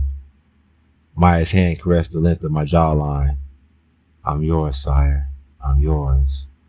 I entered her warmth, and we became one. Chapter 15. Dago. I got a lick, the big hoe said in reference to a robbery. I'm looking for a little young hungry nigga to put up on it. You want in? Just give me 10%. We sat at a table in a sparsely appointed living room playing chess. It was a habit that he picked up during his time in prison, and he insisted that everyone who came over sit down for at least one game in order to keep people from running in and out like a corner store. Doom was a street hustler that would sell pretty much anything he could get his hands on. Anything. A corner store was close to how this place looked. It was sparse on furniture because an array of items lined the walls. I could see hammers and bolt cutters, TVs and toaster ovens. The kitchen even contained an extra freezer for meat. If you needed to double up on work, he could do that too. I moved the pawn forward to back up one of his brethren against Doom's advancing bishop. I'm down, tell me about it. Doom didn't immediately respond, only sat there staring at the board as he considered his next move. Decision made, he moved one of his pieces and cleared space for his queen to enter the field of play. This one little nigga named Donut owed me some money. Now, I know he got it because he's a little hustling ass motherfucker, but he been playing me left. I'm telling you, he's softer than medicated cotton. This should be an easy come up. I'm just too old to be kicking indoors. How much are we talking? I asked. Pulling a bag of treat from his pocket, Doom unpackaged the wrap and rolled a blunt. Couple bricks and some cash. After moving my bishop, I took the blunt from his outstretched hand as tendrils of gray smoke traveled the blunt surface, dancing away into the air. That's what's up.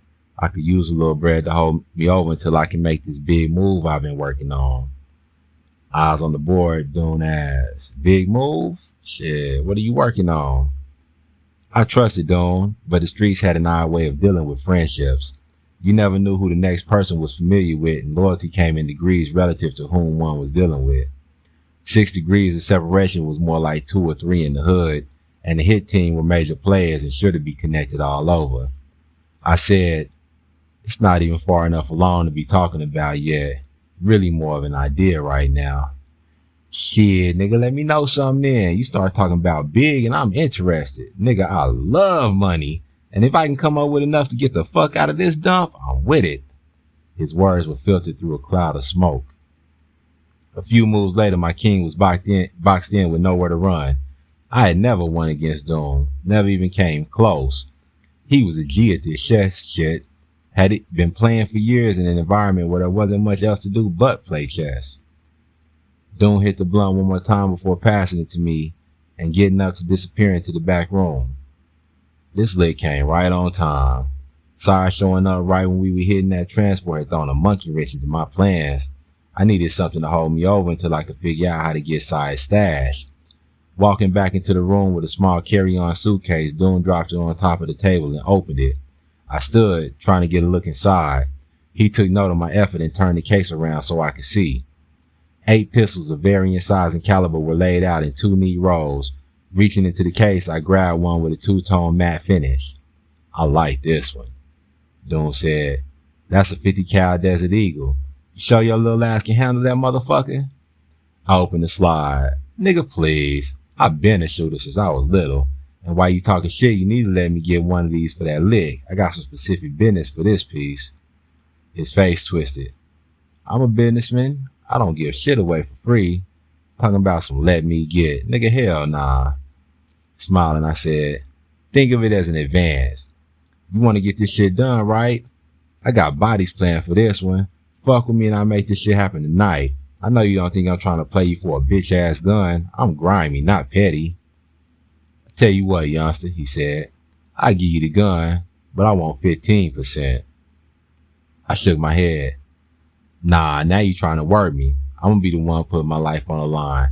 I'm going to be the one locked up if I get knocked. He closed the case. 15 or I'll find somebody else. This is my merchandise. You might not come back for whatever reason. I got to weigh the potential loss I'll be taking against a potential gain, and unless I get 15%, it's not even worth it. Or you can just pay for the second gun and stick with 10%. I really wasn't fucked up about giving him 15%, but he should provide the equipment to enact his plan. Finding my own lick wasn't much of a problem. I had been planning on doing that anyway. Time was the issue. Planning and surveillance would take days, but finding the right one to begin with could take weeks. Doom's ready-made lick was definitely worth 15%. I give you 15%, but I want that 40 cal sig. Opening the case, he said, deal. I dug a bundle of folded up bills from my pocket and peeled a few off, paying for the Desert Eagle. Then Dune told me all of the information I needed to know to hit Donut. After shaking up with Dune, I tucked the guns into my waist and went outside, climbing into my 10-year-old Dodge. I pulled into the driveway of my mom's single-level red brick home. The one thing Dune didn't keep was ammunition, so I had to swing by my mom's house to grab some 40 cal shells for the SIG from the shoebox filled with similar various items that I kept in the closet of my old room. The Desert Eagle was a 50 cal, and I was going to have to buy shells for it. Using the same key that I'd had ever since I could remember, I opened the gleaming white door and entered. My little 12-year-old cousin Quintina sat on the couch next to a caramel-skinned chick with long blonde hair. Quintina unfolded from the couch. "She's pretty. I didn't know you had it in you, cousin." She turned into the hallway, leaving me and the woman alone. I didn't know what the fuck my little cousin was talking about. I'd never seen this woman before. She was fine, sexy as fuck too. There was just something about her that projected a feline quality to her movements. "She's a cute kid." Her voice was rich, like warm honey. I asked, "Do I know you?" "No," she responded, "but you're familiar with my work." "Are you here for Quintina?" She glanced towards the hallway. "I really hate that I'm going to have to kill her." It took a moment for her words to sink in. Maybe what she said was so far-fetched that my mind immediately dismissed it as nonsense, only to later revisit the ridiculously obvious threat. My heart rate jackhammered, and I wondered for a moment if it was going to beat itself free of my chest. Thinking about the empty guns on my waist, I said, "The fuck are you talking about? Who are you?" She dug into a white Coach bag and pulled out a small pistol and a long, dark cylinder. Screwing the silencer onto the end of the pistol, she said, "I'm the bitch that did your homeboy. You know, the stocky one with the little dick? Well, you're next, boo-boo." Hearing her speak so directly about killing Bird had me a little shook. "Look, whoever you are, you work for Sire, right?" "At least I know I'm killing the right nigga." I held my hands out where she could see them. "So where is he at? Why are you out here doing his dirty work?" Her face darkened. "'Cause one of you assholes shot him." "Oh, I get it. You're the vengeful lover come for her pound of flesh. Okay. Just tell me one thing first. How does Maya fit into all of this?" The woman's face darkened even further. Interesting. Maybe there was someone she wanted to get rid of even more than me. I asked, "What? What's the deal with Maya?" "How do you know her?" I ignored the question. "Maya and Sire got something going on, don't they?" "Huh. The new girl came in thinking she was going to move in on what you helped build." Quintina walked in from the hallway and I said, "Go back to the back, but get in the back." She turned on her heels and disappeared back into the hallway with a loud sigh. "Don't hurt her.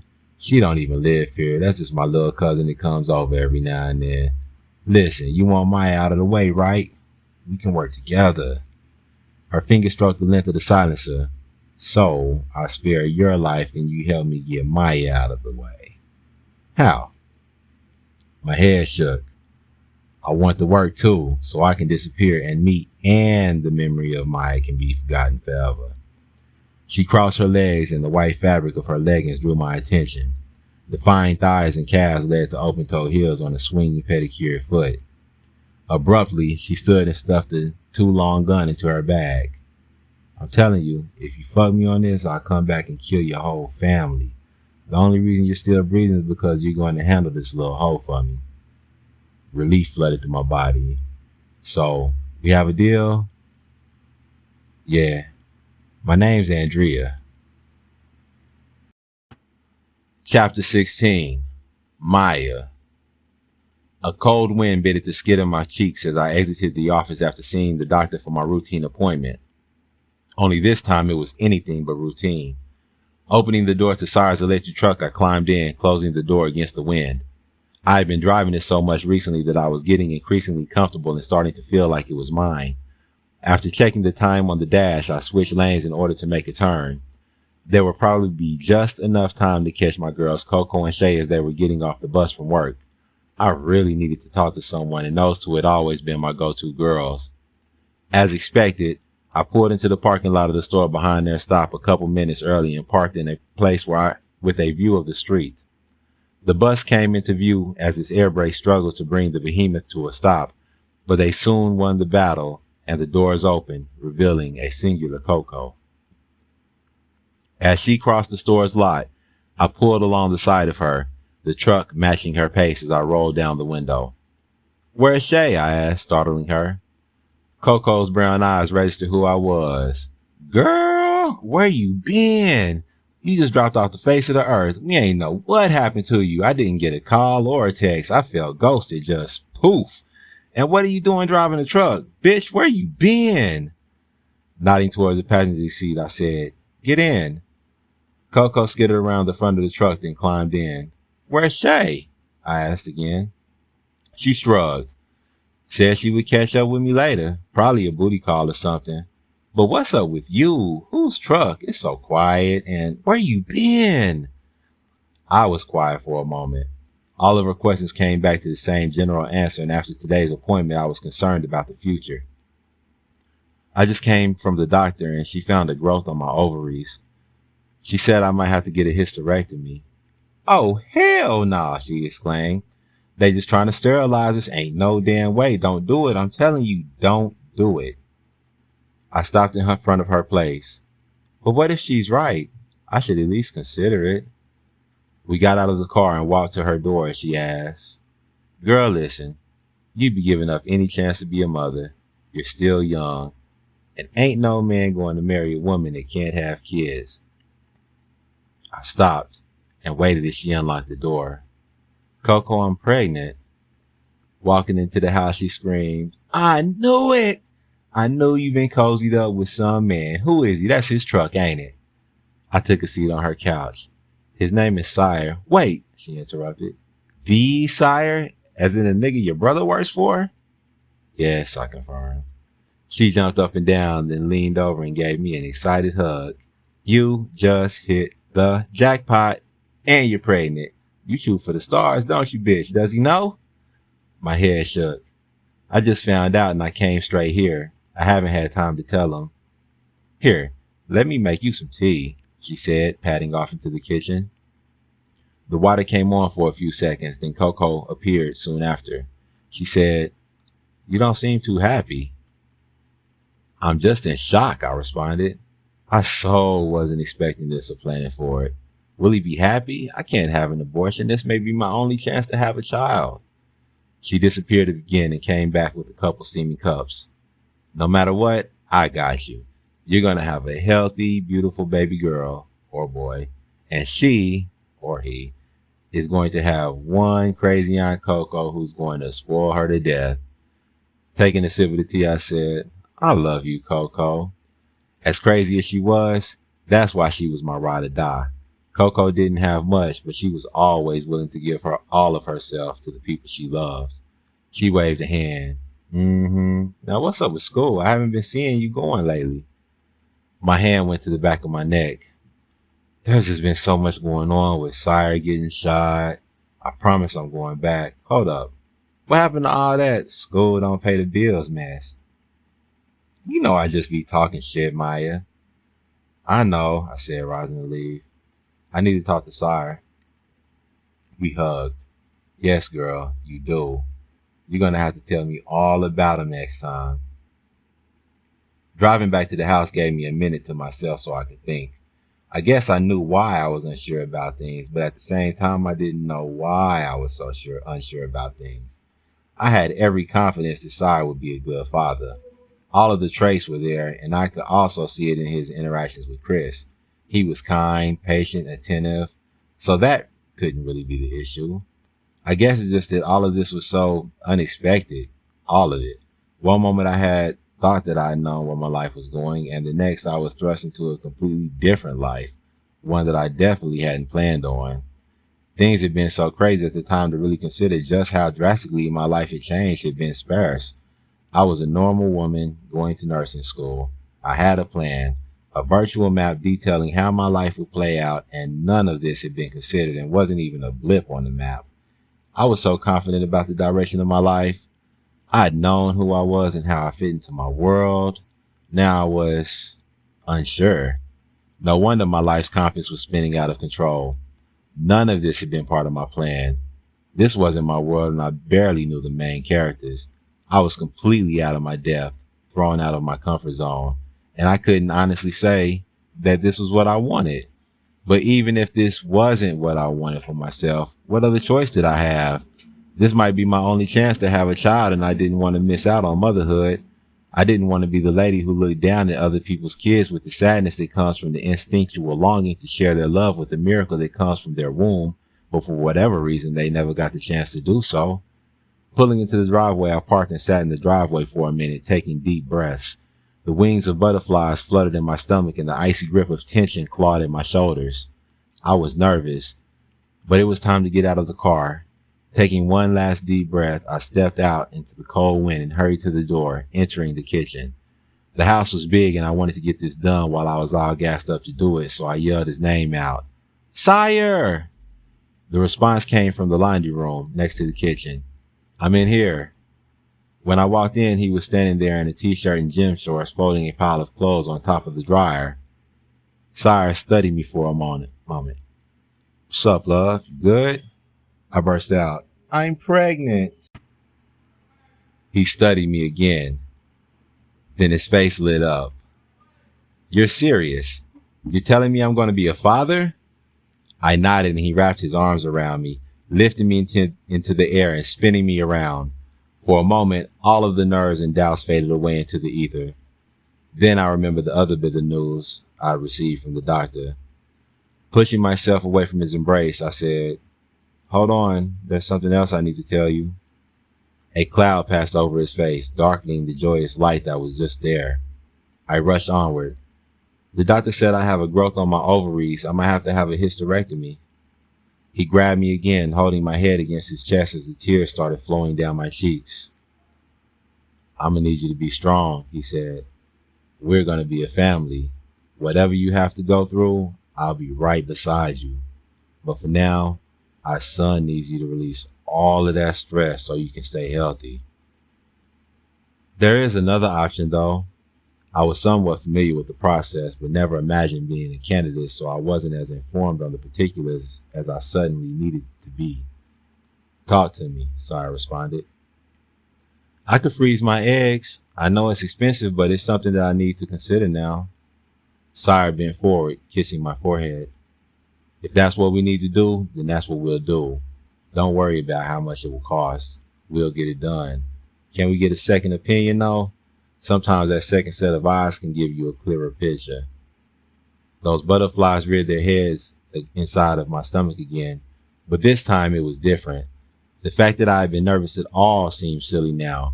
I should have known that Sire would be nothing but supportive. What has he done so far for me to doubt him? Nothing. Yet there I was, full of doubt. But I had never had anyone that I could rely on. It was always me that people came to whenever they needed help. So actually having someone that I can rely on was going to take some getting used to. His deep voice vibrated through me. "I'm getting out of the game." Surprised, I said, "What? Really?" "I gotta start setting things up for someone else to take over. I want to be well away from all of this bullshit before my son is born." "It could be a girl," I smiled. "She's gonna hate her daddy because she ain't never gonna have a boyfriend. I'm gonna make sure all of the boys are too scared of me to even talk to her. Sure you want that for our child?" That's exactly what I wanted for our child. A father who is so present that our child can't get a date. I could already see it. The little boy comes to knock on the door and Sire snatches him up in that chokehold he used on that guy at the club. I burst out laughing. "Oh, you think that's funny? You don't think I can scare a bunch of little boys? They call me the big bad wolf," he teased. I corrected him. "Those were pigs, babe. I'm sure all of her prospective boyfriends were shaking their knickers at the thought of you." He kissed me. "What about you?" "Boy, please, I ain't scared of nothing," I said confidently. "I didn't say you was scared." Another kiss. "I want to make you shake, though." I playfully hit him in the chest while at the same time squeezing my legs together at the thought of him making me shake uncontrollably. Chapter 17. Dago. The car idled on the dark street, and I sat in the shadows of its interior, taking the final few hits from the blunt that I was smoking. The fear was present, as always in these moments before the action begins, but experience had taught me that the nerves would disappear once I had reached a point of no return. Commitment had an odd way of calming me down. After taking the final hit from the blunt as it burned my fingers, I stubbed it out and disembarked from the car while pulling the hood of my ink black hoodie over my head. I crossed the street and walked along the side of a house and into its backyard.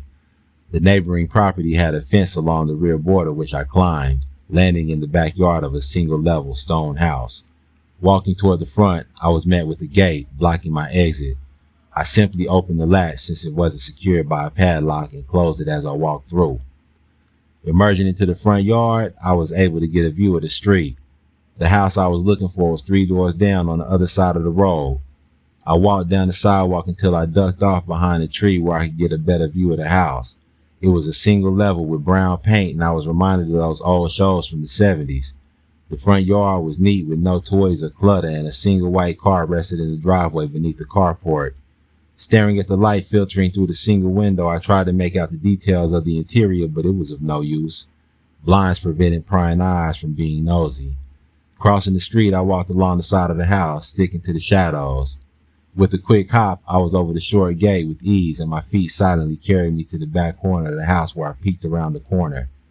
Empty darkness greeted me as I stepped around the back of the house and tried to peek through the first window I came to. Again, blinds blocked any potential view of the interior, so I continued on to the back door. The knob jiggled, but didn't turn as I gave it a quick twist. Locked. I could kick in the door and go in hot, or I could continue trying to find a more stealthy way in. Surprise was an advantage, and I was a sucker for an edge. Moving on from the door, I passed another covered window, but there was no light leaking out from the room within, and I pressed my hands flat against it and gave it a shove. To my surprise, the window moved an inch. Sometimes patience pays off. Trying not to make any noise, I eased the window up inch by inch until there was enough room for my slim frame to fit through. I had no idea what was on the other side of this window. For all I knew, someone could be lying right beneath it, sleeping, and in my mind, any noise was sure to wake them.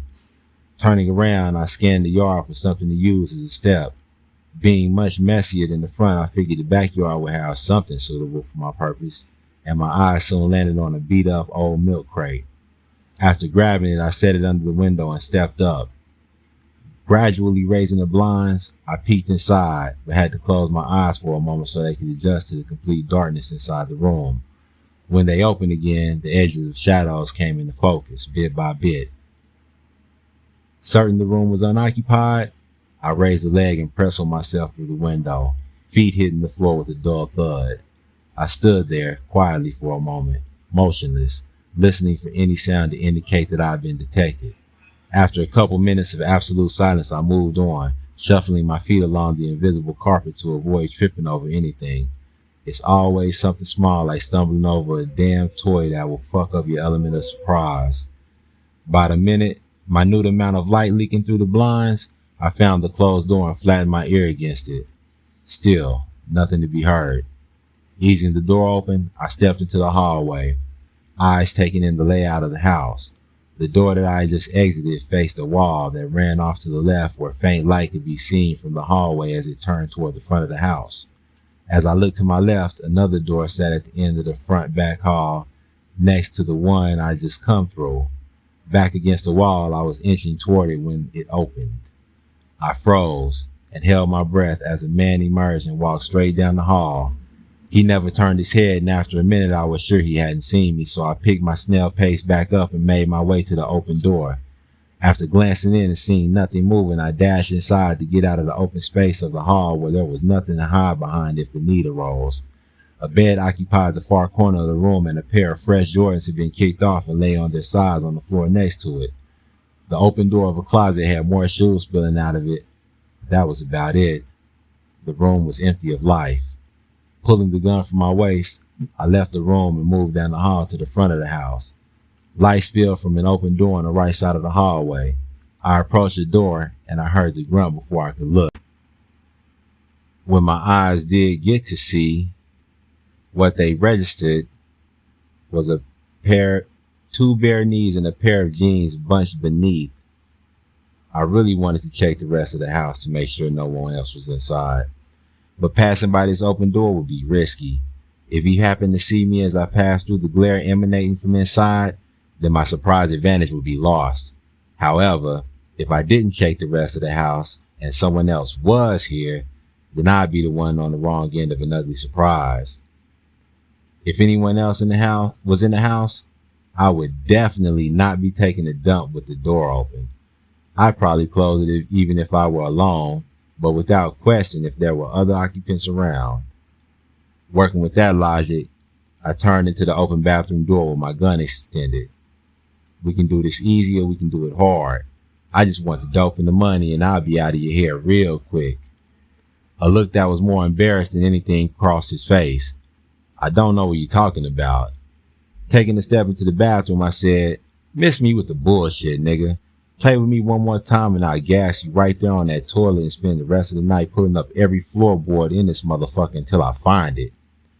His head hung, chin touching his chest. Fuck, I'm taking a shit. Come on, I said. Pull your boxes up and leave your jeans around your ankles. He slowly grabbed the waistband of his boxers. Let me wipe my ass first. Damn. Nigga, if you don't hurry the fuck up. He finally got up and I followed his jeans restrained shuffle into the kitchen where he opened the cabinet, pulling out a couple boxes of cereal. With my free hand, I snatched one of the boxes from his hand and dumped its contents onto the counter. A large Ziploc bag full of white powder landed with a sharp splat. Taking the second box, I dumped out another large bag, this one filled with what looked like shards of broken glass. Pushing the barrel of the gun into the side of his head, I said, where's the money? His hand shot up into the air. Come on, man, you already got all the work. How am I supposed to get back on, man? Take this shit and go. Donut was trying to play me. I'd done this too many times. When a nigga really didn't have shit, they weren't too far removed from coming back up from the dirt and usually gave everything up pretty easily. It was the cats that were really on who would try to give up a little something, hoping that I would be satisfied and go on about my business so they could protect the rest of their bag. They felt that they had put in too much work to get where they were to give it all up and go back to nothing. He stumbled from the blow to the back of his head. The pistol was solid steel and heavy, and I didn't want to knock him unconscious, so the blow was barely a tap. But it was more than enough to let him know that I wasn't playing. He shuffled out of the kitchen toward the bedroom, and I made sure to grab the two bags before following. After pushing the bed to the side, he lifted a floorboard and punched a code into the safe buried beneath. After he opened it, I examined its contents. Dual stacks of cash almost a foot high. A backpack was on the floor nearby, and I kept the gun on Donut as I moved to grab it. The weight of the bag told me something was inside, and I was going to have to unload it to carry all of that cash. Discarding the backpack contents onto the floor, I saw a pair of bags that were identical to the two from the cereal box. Put everything in the bag. Cash first. I kicked the backpack over to him. I looked on as he first loaded the cash, then the 4 bags of product. Then I hit him with the gun again, this time a lot harder, knocking him out. After zipping up the backpack, I threw it over my shoulder and went back to the window through which I had come, closing and locking it. Then I went out the back door and wiped my fingerprints from the window. Taking the same path from which I had come, I made my way back to my car and climbed inside. This had been a nice little lick. I wasn't sure how much cash was in the bag, but by the looks of it, there was more than enough to hold me over for a while. Not wanting to spend too much time lingering around in case he woke up and decided to grab a gun and come looking for me, I started the car and got out of that neighborhood quickly. I was hungry. Once I reached a safe distance from that neighborhood, my mind turned towards food, but it was late and there wasn't much open. Finally finding a Taco Bell, I parked and entered the restaurant. The guy at the counter was sleepy-eyed and took my order with the enthusiasm of a sloth. Food in hand, I took a seat and tore to the meal. The place was quiet. Only sounds from behind the counter could be heard as the skeleton crew cooked and cleaned. There was only one other customer, and she silently picked at her burrito. Ignoring her, I wondered how much money was in the backpack. It was going to be a bitch trying to count it. Then I thought to myself, Rich people problems. It was time to start over, maybe go to LA or Miami, somewhere with beaches and no personal connections or history, somewhere women wore bikinis and drank margaritas as they tanned in the sun, somewhere with a lot of people to get lost in and a lot of money to make so I could live like I'd always felt I should be living. Black Lives Matter. The voice interrupted my train of thought, and at first I thought I was tripping. My eyes, intensely focused on my food, raised to meet those of the only other patron. Say what? Black Lives Matter. Her voice was soft with a sharp, rough edge. What the fuck is that supposed to mean? I asked. Fingers with chipped nail polish combed through her dirty blonde hair. You know, I support the movement. So you just, what, go around saying Black Lives Matter to random black people? Her eyes widened innocently. No, I don't even see color. You know, I hate it when people say that, I started. I love my culture. I love being black. But not only that, I can appreciate everyone's differences. So when a white person tells me that they don't see color, it's kind of like denying my history, my culture.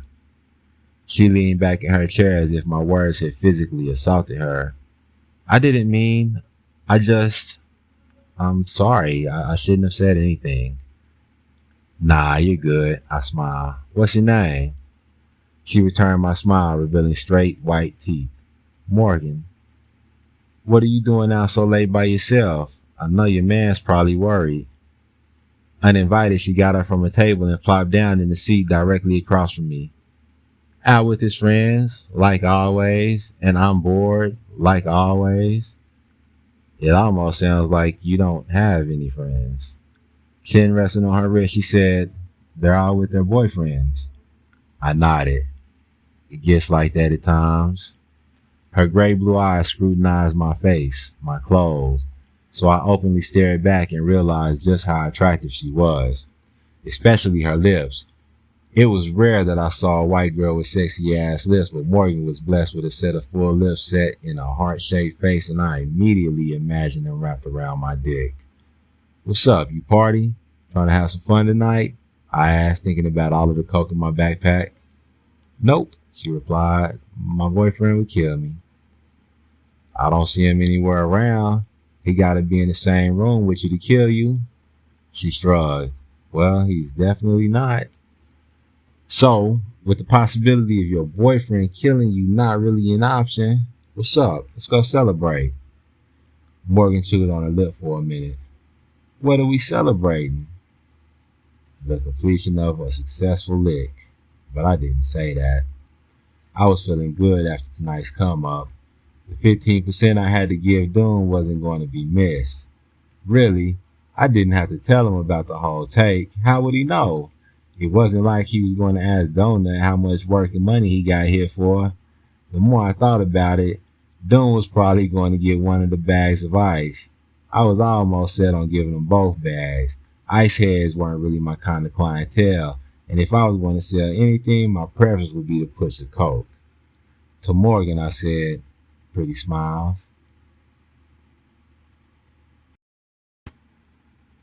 Chapter 18. Sire. The plan had been to get Mark out of the house for the day so I could have a crew deposit the grow room into his backyard without his knowledge. Arriving at his house early, I pounded on his front door until he opened it, wiping sleep from his eyes. Why are you beating on my door like the cops this early in the damn morning? Waving a hand across my face, I said, I don't know, but I just learned my lesson. Go slay that dragon so you don't burn my beard off and we can get out in traffic. Mark stretched as he moved to the side, allowing me to squeeze by as I stepped into the house. I sat on the living room couch and turned on SportsCenter while he got freshened up. After about 10 minutes of last night's highlights, Mark emerged from the back, dressed and ready to go. Where we headed today? Standing, I clicked off the TV. I've got some really important shopping to do. The mall held a jewelry store that had gotten hot over the last couple years due to a few really nice pieces they had produced for a couple local rappers who were doing their thing at the moment. After finding a parking spot in the mostly empty lot, Mark and I sauntered through the mall's heavy doors in search of the jewelry store. I still hadn't told Mark why we were actually here. Really, I hadn't told anyone, not even of Maya's pregnancy. Mark was the closest family I had left, and I wanted him to be the first person to know. Entering the jewelry store, Mark surveyed the display cases, then looked at me. What are we doing here? You ain't never been the type to blow a stack on a piece of chain. You having a midlife crisis or something? I'm going to ask Maya to marry me. He stopped mid-stride. You talking about that little new chick, the one who was at Thanksgiving dinner? The nodding of my head confirmed his identification. A hurt expression crossed his face as he put his hand over his heart. You're getting married? Bro, I didn't even know you had a girlfriend, and now you come out of nowhere with this. Why didn't tell me you and her was a thing? Act like you don't fuck with your cousin no more. It really wasn't like that, and then, I don't know, the connection was so strong it didn't have to be like that until it was. Mark nodded in understanding. Do you love her? Love wasn't necessarily something that I thought about like that. Sure, I expressed it every day in the actions that I took regarding the people that I loved, but I wasn't sure that I had ever consciously thought, I love this person. It was just something experienced that I would act upon as the emotions presented themselves. I do. That's good enough for me, he said as we stared down through the glass at the variety of diamonds. I'm going to be a father too. What? He screamed, causing the few other customers in the store to jerk their heads in our direction. A huge smile split his face. Man, congratulations! A well-dressed clerk approached from the other side of the counter at the disturbance. Good morning, gentlemen. May I help you? Mark slapped a giant paw on my back. My man right here is going to propose to his girl. The clerk smiled at me. Congratulations. I'd be glad to help make the occasion as special as possible. Do you have an idea about what you're looking for? I shook my head in the negative. Okay, no worries. How about a budget? I shrugged. If it's right, I'm gonna buy it. Tell me about her personal style. Thinking about it, Maya wasn't really flashy at all. The jewelry she wore was minimal and mostly consisted of earrings and muted necklaces and bracelets. But I had seen plenty of women who wore no jewelry at all sporting big-ass rocks on their fingers. I shrugged. Let's just find something classic and timeless. Nothing trendy or anything like that, just quality diamonds in a quality setting. To be honest, I knew next to nothing about diamonds, except that they were pure carbon, the hardest substance on earth, and refracted light in amazing ways. All of the classifications the clerk spit at me as he was showing off his wares were absolute meaningless. Mark seemed to know a little more than I did, since he interrupted the clerk every now and then to make a comment or ask a question. Then, the clerk pulled out a ring with a single 2-carat brilliant cut diamond with small diamonds encircling a platinum band. That's it, I said. That's the one. Mark's elbow bumped mine. You like that?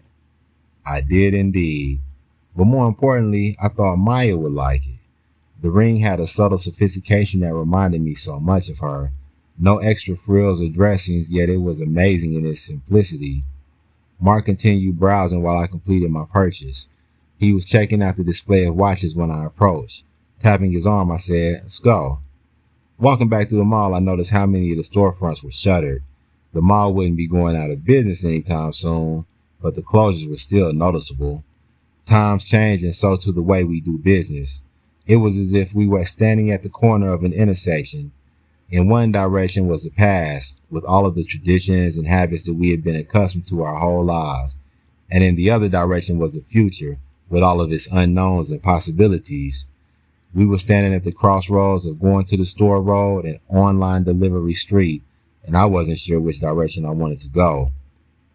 I had been expecting the ring hunt to take significantly longer, so as I turned out of the mall's parking lot into traffic, my mind was trying to think of something else to do. There was no telling how long it would take to get the road room set up, and I didn't want to ruin the surprise. Unable to think of a suitable excuse, I said, "You hungry? Did you see me eat anything after you came pounding on my door this morning?" Point taken. IHOP it is. After being seated and placing our order, Mark asked, "You sure you're doing this for the right reasons?" "I'm sure." Holding up a hand, he said, "Okay, I hear you. But I know how you feel about having both parents around. I don't want you getting stuck in a marriage where you're miserable just for the sake of the kids. You know they can tell.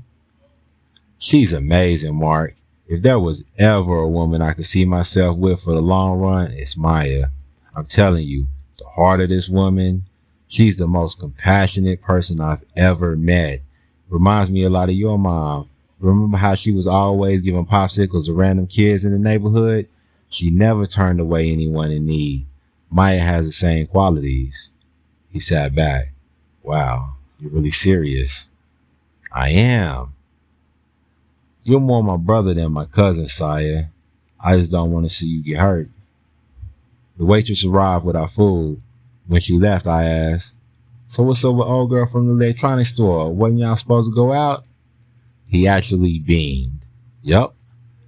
Missed me with the one-word answer. What's up? You over there smiling like the cat that just caught the canary. Spill that shit. Finished chewing the bite of food he'd taken, Mark swallowed. We ended up going to Dave & Buster's and kicked it all night. Best of all, she's a diehard Naruto fan. She does cosplay and everything. We even talked about going to Comic-Con together this year. Yeah, my man Mark was a blurred. When we were kids, he was always forging his own armor from cardboard, meticulously drawing the patterns to be cut and using an X-Acto knife to carve out each piece. Then he would paint the armor in amazing detail and leave the panoply out in the sun to dry. Once the paint is set, Mark and his friends would suit up and fight fantastical battles until their armor tore to bits. Get the fuck out of here, that's what's up. I remember when you tried to get me to go with you, but I would feel ridiculous as fuck dressing up like that. A hearty chuckle escaped Mark's chest. I remember. You looked at my ass like, oh, hell nah. I'm telling you though, you have fun. Yeah, maybe one day. I paused for a second. I'm getting out the game too. Can't raise my kid with the threat of me being snatched from his life at any moment hanging over our heads.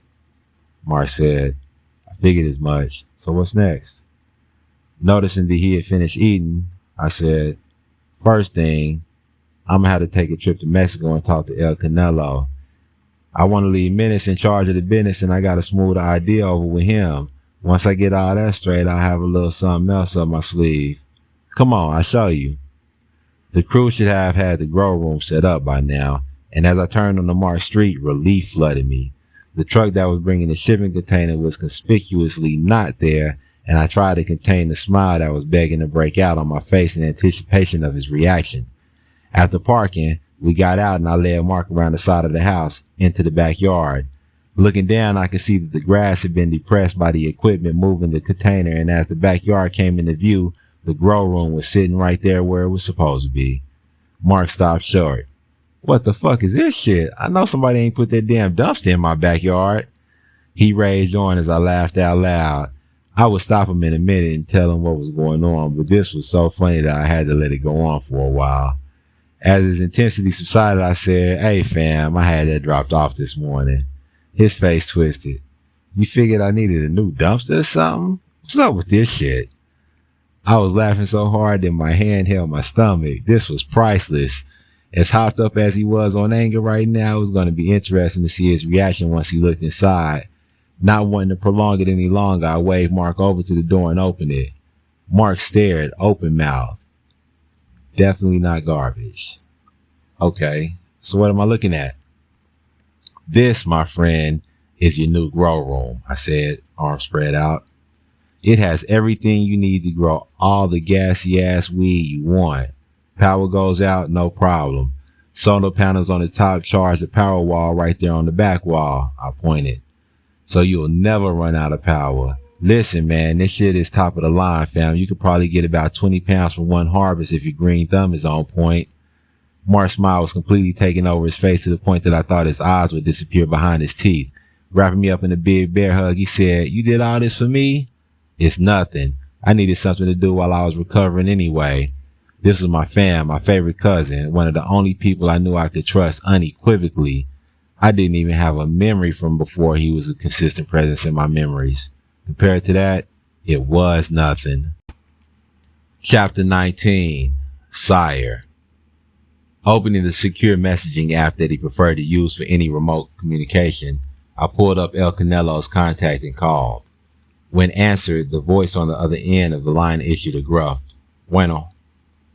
Buenos dias, El Canelo, I began without introduction. He already knew who was calling. I would like to discuss Brexit. El Canelo wasn't one to speak sensitive business unless you were face to face, even if the method of communication was supposedly secure. I was waiting to see if he caught on to the unofficial code word I used to let him know what I was interested in discussing. After a moment's pause, he said, This is very disappointing, Renito. Who is she? Now I was taken aback and had to pause for a moment. She? There are only a few reasons a man desires to get out. You are not afraid of Huera, and you're not the rata. No one has ever said they have too much money, so it's a woman. I'd like to meet this woman who is trying to steal my Renito from me. Say, day after mañana? I knew that I would have to go and sit down with him, but his intuition had me feeling somewhat anxious.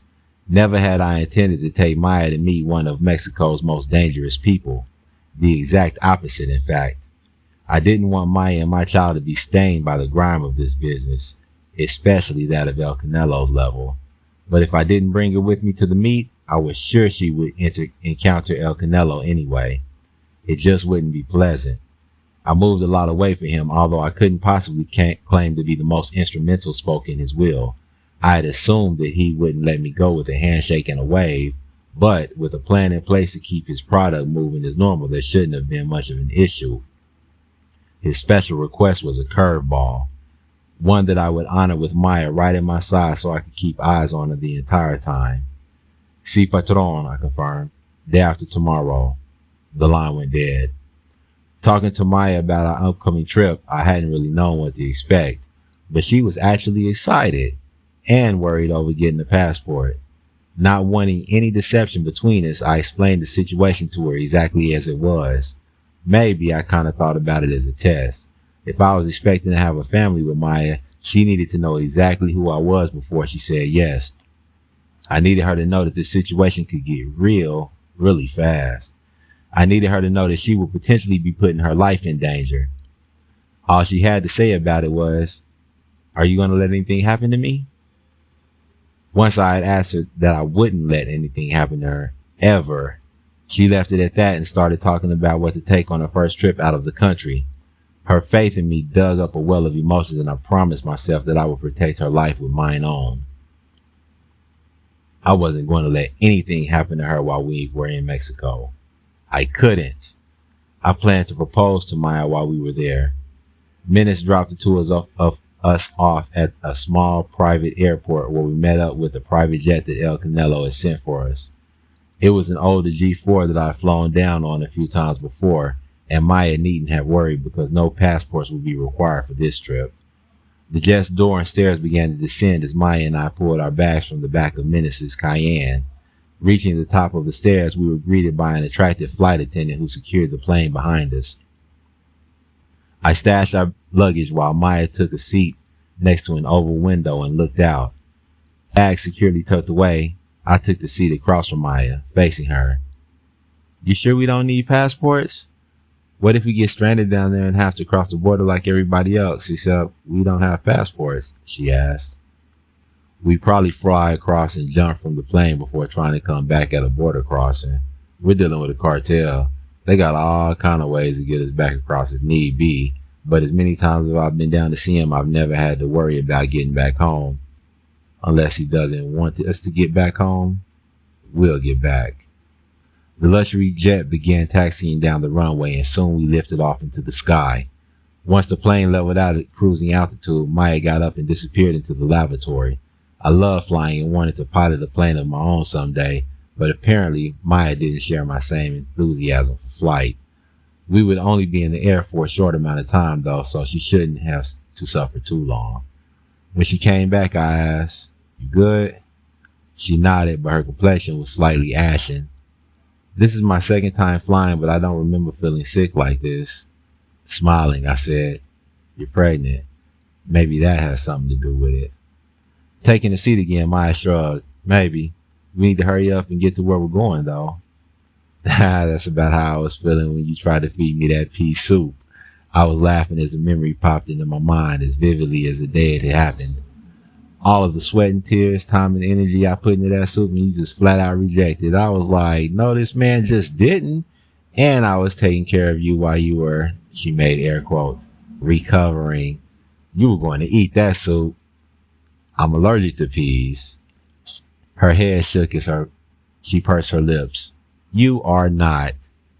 You're going to be a great mom. When our eyes met, I became lost in their depths. This was something I was slowly getting used to, the inexorable draw that held me fast to Maya's twin marble brown orbs. It was like gravity, as if I were the moon to her earth, held in place by a powerful, unseen force. The plane began its descent, and within minutes we were speeding along a paved runway that had been cut through the monotonous brown landscape like an angry slash as the G-force slowed to a stop.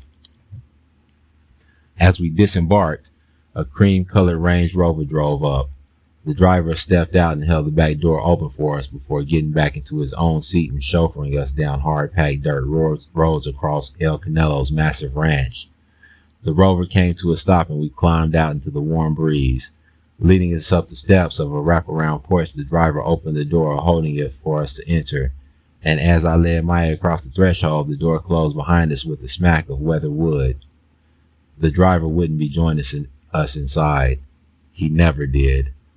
Looking up at the single-level ranch home's high ceiling, I took inspiration for my own future home-building project.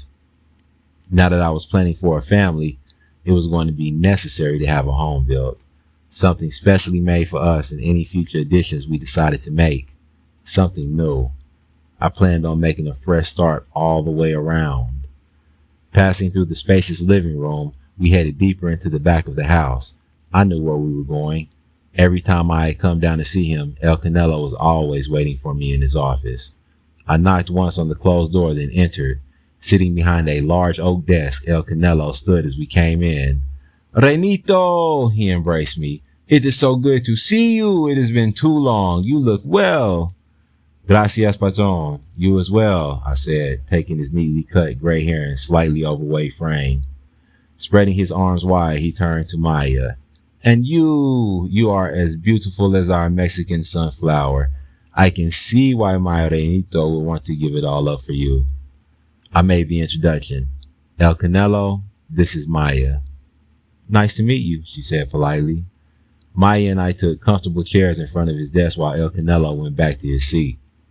Looking at Maya, he said, feel free to take a look around and make yourself at home. She's fine. I trust her completely.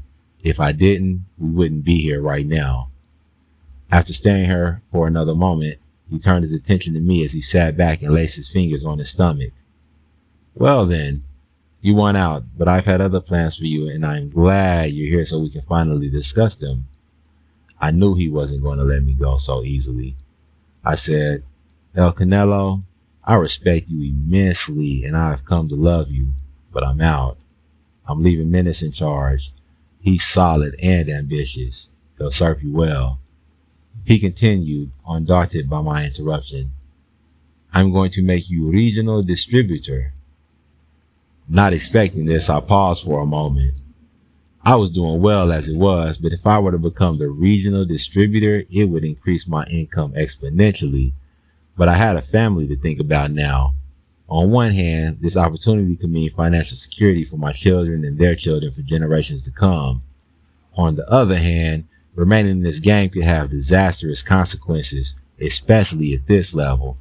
If I were to pop up on the Fed's radar, all would be lost. Looking over at Maya, I said, I'm going to be a father. El Canelo's face lit up with genuine excitement. Congratulations, Renito. I'm so happy for you. I didn't think you were ever going to settle down and have kids. This is good news. Now imagine what this could mean for your child. He or she could go to the best schools, have the future secured. They would never have to worry about poverty or struggling or any of the things that you and I had to experience growing up. I can't say that I disagree, but now that I have a family to consider, I'm not the only person involved with these decisions anymore. He looked to Maya again. What says the lady? Maya looked over toward me, but I couldn't offer any guidance. She would have to speak for herself and let El Canelo know how she felt without my input. Quietly, she said, "When I was a child, we had nothing. I remember before my mom died, she was never around anyway because she was always working. We never had the things that the other kids had at school. That's probably where I got my sense of style, from making do with whatever was available. So I can appreciate everything this opportunity can do for Sire and our family. But I'll support whatever decision he makes." And that's why I love Maya. That's why I was getting out of the game. I'd be lying if I said El Canelo's offer didn't make me pause. The little man on my shoulder had been whispering in my ear, raising Greed's filthy little head like a necromancer raises the dead. But Maya's support brought everything back into focus. Not because she was telling me what to do for our family, but because she trusted me to make the right decisions. I felt the weight of responsibility that my decisions would carry, and I was determined not to be the guy who let my family down. El Canelo stood, signaling the end of our meeting. "Renito, please consider my offer. You are the man for the job, and I look forward to your decision. For now, make yourselves at home. Mi casa es su casa." Taking Maya's hand in mine, we left his office, walking back through the house, meeting the driver on the front porch where he'd been waiting for us. We all climbed into the Rover, and the driver dropped us off in front of a small cabin, then disappeared in a cloud of dust. Hauling our bags up the 3 steps, we entered the cabin, and I was reminded of my first visit. It so happens that El Canelo and I had a common enemy, although at the time I wasn't even aware of El Canelo's existence. Our common enemy was neutralized by yours truly, and with his massive network, El Canelo's goons found and kidnapped me, flying me down with a hood over my head. I'd known for sure that I was about to meet some horrible fate, but when I finally encountered the boss man, he was elated that his problem had been solved and offered to put me on. There were about a dozen similar cabins scattered across the property, but this particular cabin was where I stayed every time I had come down, and had come to think of it as mine. Maya surveyed the 2-room dwelling, taking in its minuscule appointments. A sofa and 2 chairs created an intimate social area. A wood-burning stove faced a small refrigerator that formed the kitchen. The bedroom was spacious and comfortable, and as I dropped the bags just inside the door, Maya disappeared into the bathroom. While she was handling her business, I rooted around in my bag for the ring. Pulling it out, I pushed it deep down into my pocket, the whole time glancing up at the bathroom door like a paranoid burglar, hoping she didn't burst into the room. I wasn't sure if I had done enough to conceal my surprise. If Maya pressed up on me for any reason, she was sure to feel the buzz before the perfect moment struck. But since I didn't carry a bag and had nowhere else to stash it, it would have to do. Maybe I would play hard to get if she tried to give me some affection. Even if she got upset at my distance, I expected all to be forgiven once the ring came out. Hopefully. And hopefully she would say yes. Oddly, I hadn't considered Maya rejecting my proposal until now, and my heart skipped a beat with worry. When I was recovering, we had discussed marriage in a general manner. She wanted to get married someday, as did I, but it hadn't been something that was at the top of the priority list for either of us. There had definitely been a connection even then, but nothing had happened for us to be considering a future with each other. Maya came out of the bathroom in a sundress and sandals befitting Mexico's client, and man, was she fucking gorgeous. She became even more beautiful with every passing day. I didn't know if I was tripping or if being pregnant somehow added a radiance to her features that I was finding increasingly attractive. I almost dropped to a knee and proposed right then. I was thinking we'd go for a ride on horseback. You ever rode before? She responded, "Nope." "As fine as you are in that dress, you're gonna have to go put on some jeans or something if you want to ride." Heading back into the bathroom, she said, "I didn't know you rode horses." "Not really," I answered. "But it's so peaceful and beautiful out here that I've been learning every time I come down." The stables were a couple 100 yards behind our cabin, and I walked Maya through the process of saddling our horses before we climbed on. Maya made an instant connection with her mare and didn't have any issues once she got familiar with handling her. Leaving the stables behind, we headed west into the descending sunlight. There was one particular spot that I had in mind as the backdrop for when I popped the question. At an easy pace, we clopped along the sparse foliage and around dense thickets. The scent of mysterious flowers and bushes floated to us on a mild breeze. Approaching a ridge, I brought my horse to a stop and dismounted, then offered Maya a hand as she climbed down. The drop-off of the ridge gave way to a valley of sorts, with a large river in the distance. The greenery along the river was so vibrant with color that its contrast to the rest of the landscape was striking. Birds were in the air, hunting the fertile grounds, and as the sun struck the right angle, it reflected off of the river in a brilliant display of reds and golds. Taking Maya's hand, I kissed it as we watched the colors sparkle off the water. When she turned to look at me, I was on one knee. Maya, I love you. I love our beautiful child already and can't wait to meet him. You are the light of my eye and I can't live without you. God made you just for me and I will be honored to cherish and protect and honor you as your husband. If you'll have me, that is. I cleared my throat and took the ring from my pocket, opening the case.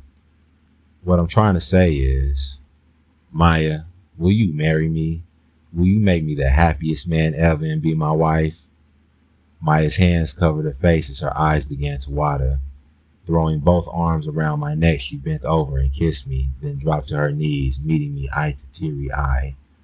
Yes, she said over and over between kisses. Yes, yes, yes. Chapter 20. Sire. The phone blared until my eyes popped open and consciousness returned. Looking over at my fiancée, I hurriedly answered the phone so that it didn't wake her. Looking at the time, I saw that it was 4 in the morning. We had been back from Mexico for 2 days and it had been great. I hadn't expected anything to be that different once Maya and I got engaged, but I was wrong. Things were different, but in the absolute best ways possible. Maybe she was more comfortable expressing her affection than she had been before. I couldn't quite put my finger on it, but this was the happiest I could ever remember being. What's up? I answered in a whisper. Menace replied. I just pulled up to the stash spot and bro, this shit is ugly. Interrupting him, I said, ugly? Menace, it's the middle of the night. Get to the point. J-Rock and Will are dead, shot. The stash house was cleaned out. Springing out of bed, all thoughts of getting back to sleep had vanished. This was some bullshit. Somebody had robbed me and killed my guys. Man, what the fuck was going on? Too much had been happening lately, and this was the icing on the get out of the game cake. I'm on my way, I said, stepping into a pair of jeans as I clicked off the call. In a sleep-filled voice, Maya asked, what's going on? Somebody shot J-Rock and Will and robbed the stash house. I'm going to handle it. Go back to bed. Everything will be okay. Don't go, she pleaded. Why did she have to go and say that? There was nothing I wanted to do more than continue lying in bed with her warm body pressed against mine. But right now it would have to be something I look forward to in a less hectic near future. Give me your phone, I held out a hand. I'm going to download an app so you can keep up with my location if you ever get worried. I'll link it to my phone and smartwatch so if I ever lose my phone, you'll be able to tell me where it is. And I pretty much never take my watch off so you'll always be able to tell me where me is. Okay? Taking it from her hand, I downloaded the app and linked my devices. Maya asked, can you set it up so you can locate me too? I can. You sure you want me to do that? You not worried I'll be stalking you all day and night? I smiled. She replied, it'll be like having a guardian angel watching over me. Do it. With all of the devices linked, I gave Maya a quick kiss and bolted out of the door. Both J-Rock and Will had been solid guys. J-Rock's mom was the only family that I was aware of, and Will's mom and dad were married, and I had met them a few times. Neither had wealthy families. They were all from the hood. I would make sure that the funerals and any other expenses were taken care of. I would miss those guys, especially Will. He always had a joke and a bright disposition, but this was a far too common ending for people in this game. They say you have to be either lucky or good to survive this life for the long run, and luck always runs out. Menace was standing on the front porch, pacing, as I pulled to a stop in front of the stash. He led me through the house to the kitchen in the back where the two men rested on the floor next to a pair of toppled chairs. I asked Menace, what do you think? I'm knocking off anybody who had anything to do with this on the set, he swore in answer. His feelings were mirrored in my heart as I regarded their bullet-riddled bodies, but I said, we already know what time it is. But how does someone get all the way back here to the kitchen without them noticing and getting at something? It looks like they were shot at as they relaxed with a cup of coffee. Where are their guns? Minutes knelt beside J-Rock's body and checked his pockets, pulling out a gun. Inside job? El Canelo's offer came to mind. Or a professional. He raised an interested eyebrow. Like, a hit? I flew down to Mexico the other day to meet with El Canelo, me and Maya. I told him that I was getting out of the game. Minutes exploded. You what? I had intended to tell him that I was leaving you in charge and that I would bring you to meet him next time, but he offered to make me regional distributor. Minutes asked, what do you say? That I would think about it. After pausing for a moment, he said, you think he would send a hit team because you told him you think about it? Yes. No. I don't know. I don't know what the fuck is going on around here. Shit has been ill lately and I've just been trying to keep up. Sire, you're not thinking. Why would he kill your guys and take the very product he wants you to move? That doesn't make sense. That move would inspire paranoia, not loyalty. I fucks with you, Sire, because you inspire loyalty. Do you really think I'd rep as hard as I do if you would have killed my sons? Hell no. It's gotta be something else. Minutes had a point. That's why he was the only option to take over and take the hit team to the next level. Even through his anger, Minutes was able to think logically. El Canelo would come to like him once he got to know him. So, inside job then, I said. Or, they was over here tricking, and whatever little chick they was tricking with let somebody in the front door. This is hard for me to believe it was an inside job. Walking into the garage, I noticed that it was empty. No cars, no pallets, nothing. They cleaned us out for real. My head shook in disbelief. This shit is crazy. Stash house is burned. Get some guys over here and do a deep clean. Leave J-Rock and Real right where they are for the police to find.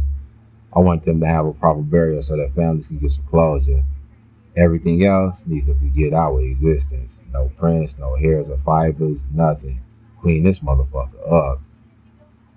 The sun was beginning to shed light on the city as the inky darkness of night sluggishly raised its veil of obscurity. All I could think about on the drive home was climbing back into bed. I needed a nap. As soon as I got into the house, I trudged up the stairs and crashed through my bedroom door. The bed was empty and made up with a precision that I could never replicate. Maya, I called out to the room. After waiting a couple of seconds without a response, I called out a little louder so I could be heard throughout the entire house. Maya! Nothing. She must have gone out to get breakfast or something. I'll probably wake up to her tropical scent any minute. I plopped onto the bed, not even bothering to disrobe, and was out within seconds. Waking with a start, I checked the time and saw that it was mid-afternoon. After a deeply satisfying stretch, I climbed out of the bed and called Maya's name again. No response. Then I called her phone. Straight to voicemail. Maybe her phone had died. It happens. This was me trying not to send myself into a panic. Never one for jealousy.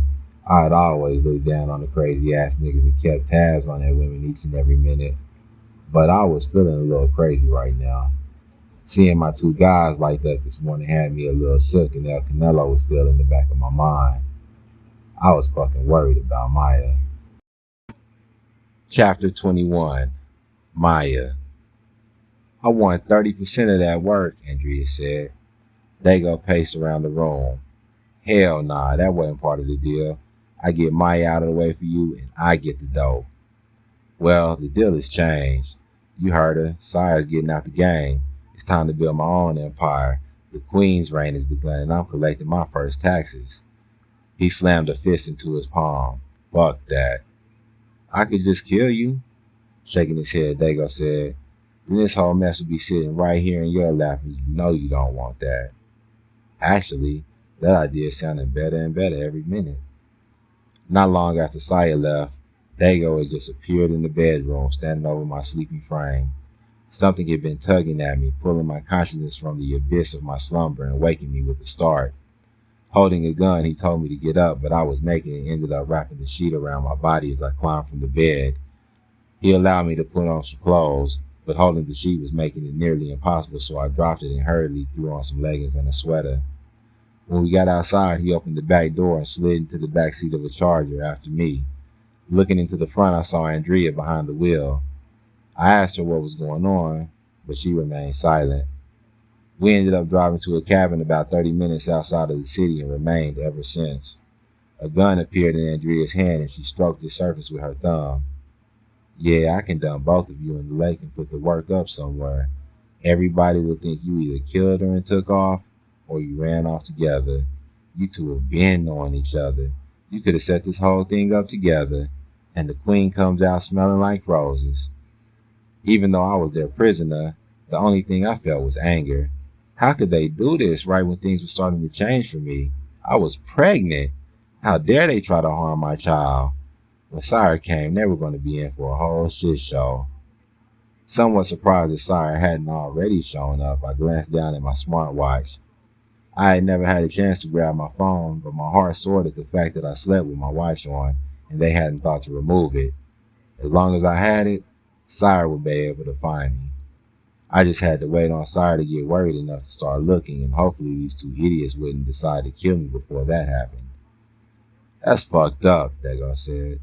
You gonna pull this bullshit on me now, after the work been done? That's some cold shit from a cold bitch. No wonder Sire don't want your two-faced ass, old backstabbing ass bitch. Andrea's anger flared at the mention of Sire. This was good, at least for me. As long as they were arguing amongst each other, neither one would be shooting me. Keep on arguing till Sire shows up. You don't know shit, Andrea screamed and walked towards me. Sire and I have been fucking with each other for years, until this little tramp just shows up out of nowhere, and now he's not thinking straight. Dago's head shook in frustration. Bitches is crazy. I don't have time for this shit. I got somewhere I need to be. Thunder erupted and was immediately followed by a second, completely different kind of thunder. Splinters of wood flew from where the lock had been kicked from its framing. The second clap of thunder had come from Andrea's gun and she fired at whomever had just kicked the door in. Then she turned and pressed the gun to my head, its hot surface slightly burning my skin. Sire, she screamed. I know that's you out there. Dago issued a quiet, fuck. Andrea continued. I have a gun to your girl's head. You don't want to make any fucked up moves. Sire slowly materialized in the doorway, holding the gun out in front of him, and stepped into the cabin. Drop the gun, Andrea. Sire, you haven't been thinking right lately. I've been out here taking care of the niggas that shot you while you've been laid up playing house. It's time to get back to business, Sire. Playtime is over. Andrea, drop the fucking gun. If that thing goes off and you kill my child, I will not kill you. I will torture you every day until I breathe my last breath. You will beg me to kill you, but I won't because that would be a mercy. Drop it.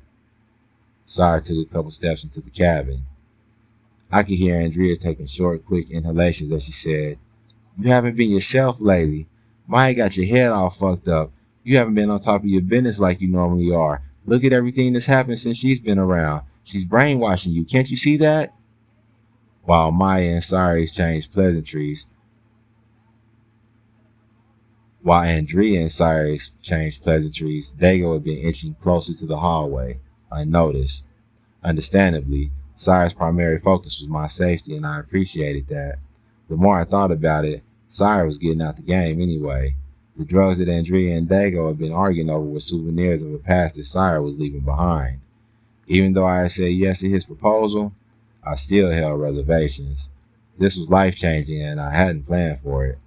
I was still getting used to the idea that I was going to be a mom. That in itself was mind-blowingly scary, especially since it was unexpected. And the prospect of giving myself to someone for the rest of my life was just as frightening, if not even more so. But in this moment, I could see that his only focus was our burgeoning family.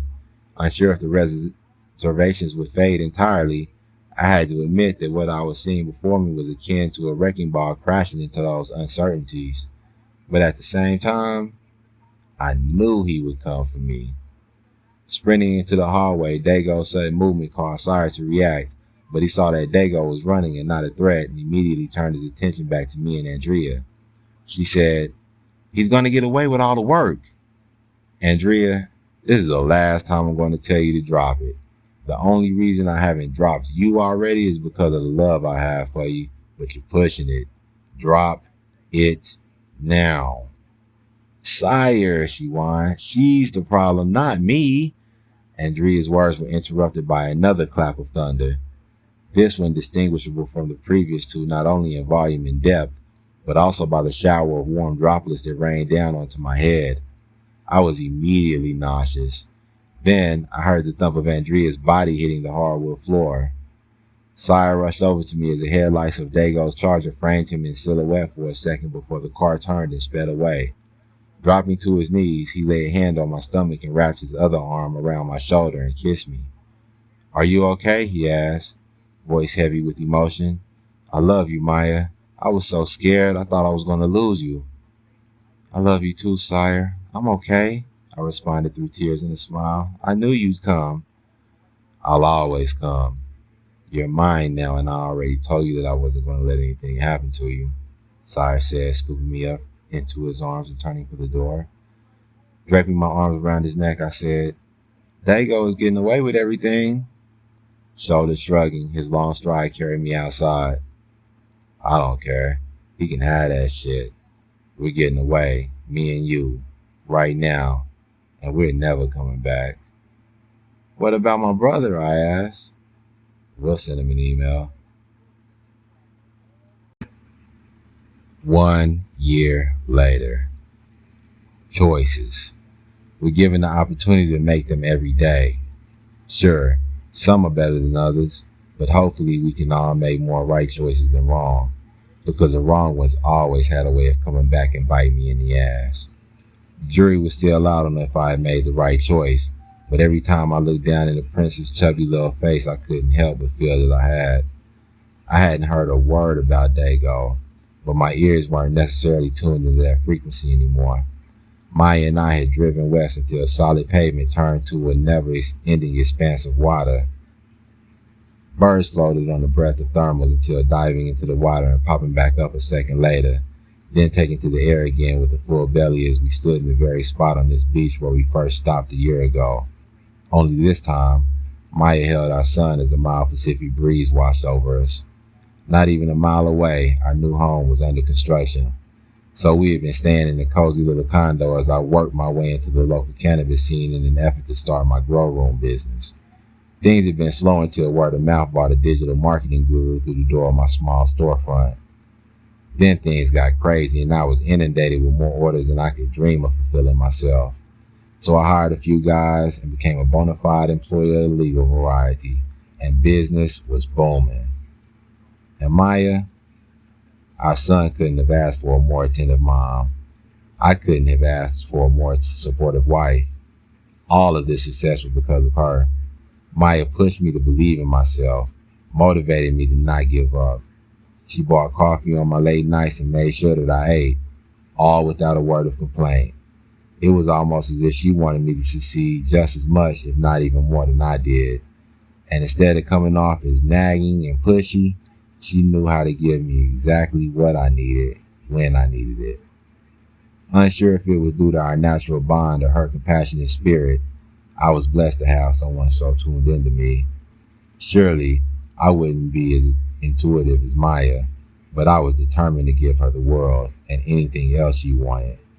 Maya could have requested the Andromeda Galaxy and I would have built a rocket to go retrieve it for her. Staring at Maya, I caught her eye and was once again lost in her twin brown pools. Prince cooled in her arms and my attention was stolen by his toothless smile. No matter what the future held for my little family, they would always be my choice. Thanks for listening to Sire.